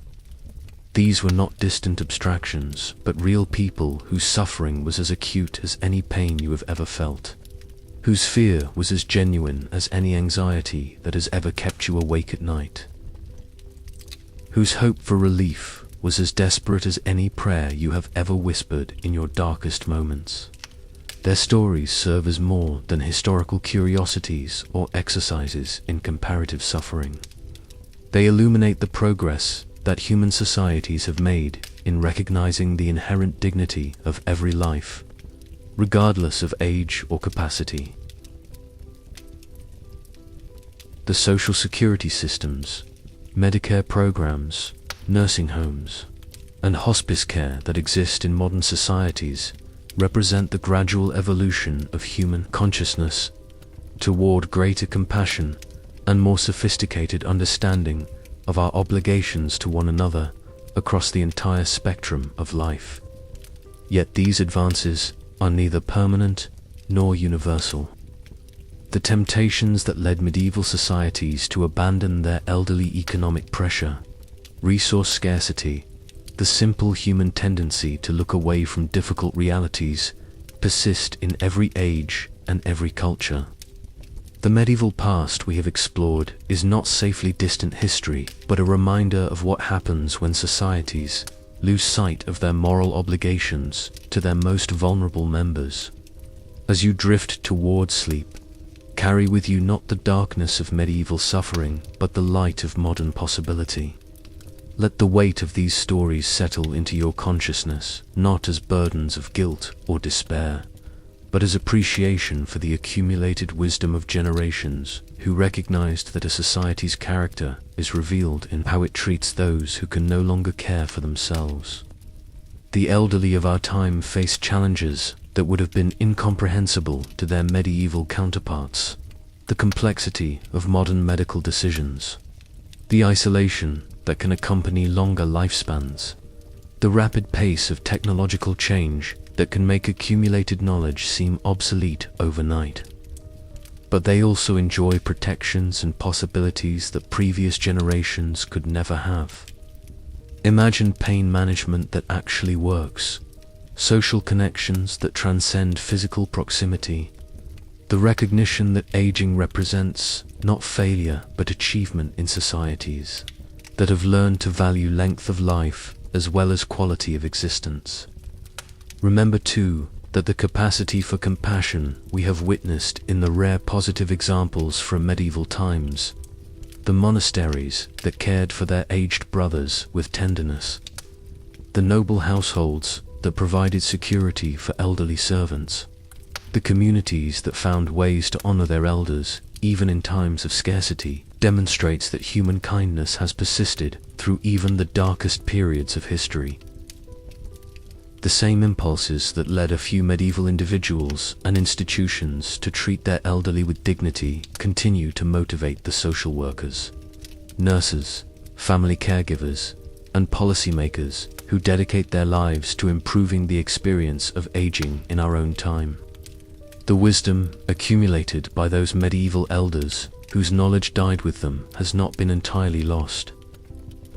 It lives on in the gradual recognition that every human life contains irreplaceable experience and insight, that the process of aging itself generates understanding that cannot be acquired any other way, that societies that fail to honor and preserve the accumulated wisdom of their elderly members impoverish themselves in ways that may not become apparent until it is too late to recover what has been lost.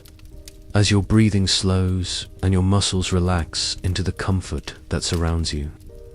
Let yourself feel not only gratitude for your own circumstances, but also a gentle resolution to honor the memory of those medieval ancestors by contributing to the continued evolution of human compassion. Their suffering was not meaningless if it helps us understand the preciousness of dignity, the importance of community support, and the fundamental obligation we all share to ensure that no one faces the final stages of life without comfort, respect, and the knowledge that their existence has mattered. The stories we have shared tonight are ending, but the larger story they represent continues in every act of kindness toward the elderly. Every policy decision that prioritizes human dignity over economic efficiency. Every personal choice to see aging not as failure, but as the natural culmination of lives that deserve honor and support. The medieval darkness was real, but so is the light that human consciousness has gradually generated in response to that darkness. Sleep now, peaceful traveler, knowing that you have honored the memory of those forgotten sufferers by bearing witness to their pain and recognizing the progress that their experiences helped to inspire. Let your dreams be filled not with the weight of medieval sorrow, but with the warmth of modern possibility. And let your rest be deep and restorative, earned through this long night's journey into understanding. The dawn that breaks outside your window illuminates a world where growing old, while never easy, need no longer be the curse that it was in those distant medieval times. That transformation represents one of humanity's greatest achievements, the gradual recognition that every life deserves dignity and support from beginning to end, and that the measure of a civilization lies not in its monuments or conquests, but in how gently it eases the journey of those who have given their strength to building the world that younger generations inherit. Thank you, dear listener, for joining me on this long passage through the shadows of history. Thank you for your patience with darkness, your willingness to witness suffering, and your openness to the lessons that emerge from contemplating humanity's most difficult chapters. The medieval elderly whose stories we have shared would find comfort, I believe, in knowing that their experiences were not forgotten, that their pain was acknowledged, and that their struggles contributed to the slowly growing understanding that has made aging in our time less brutal and more dignified than it was in theirs. May your sleep be deep and peaceful, filled with dreams that honor both the darkness we have explored and the light that human compassion continues to generate in response to that darkness. May you wake refreshed and grateful, carrying with you not the weight of medieval suffering, but the appreciation that comes from understanding how far we have traveled from those harsh times toward greater kindness, better care, and deeper recognition of what every human life deserves. Until we meet again in these quiet hours when history whispers its secrets to those willing to listen, I bid you the sweetest of dreams and the most restorative of rest. Sleep well, gentle soul, and remember that even in the darkest chapters of human experience, the possibility of compassion has never been completely extinguished, and hope, like the dawn that now brightens your windows, always returns to chase away the longest nights. Sweet dreams, dear traveler. Sweet, peaceful dreams.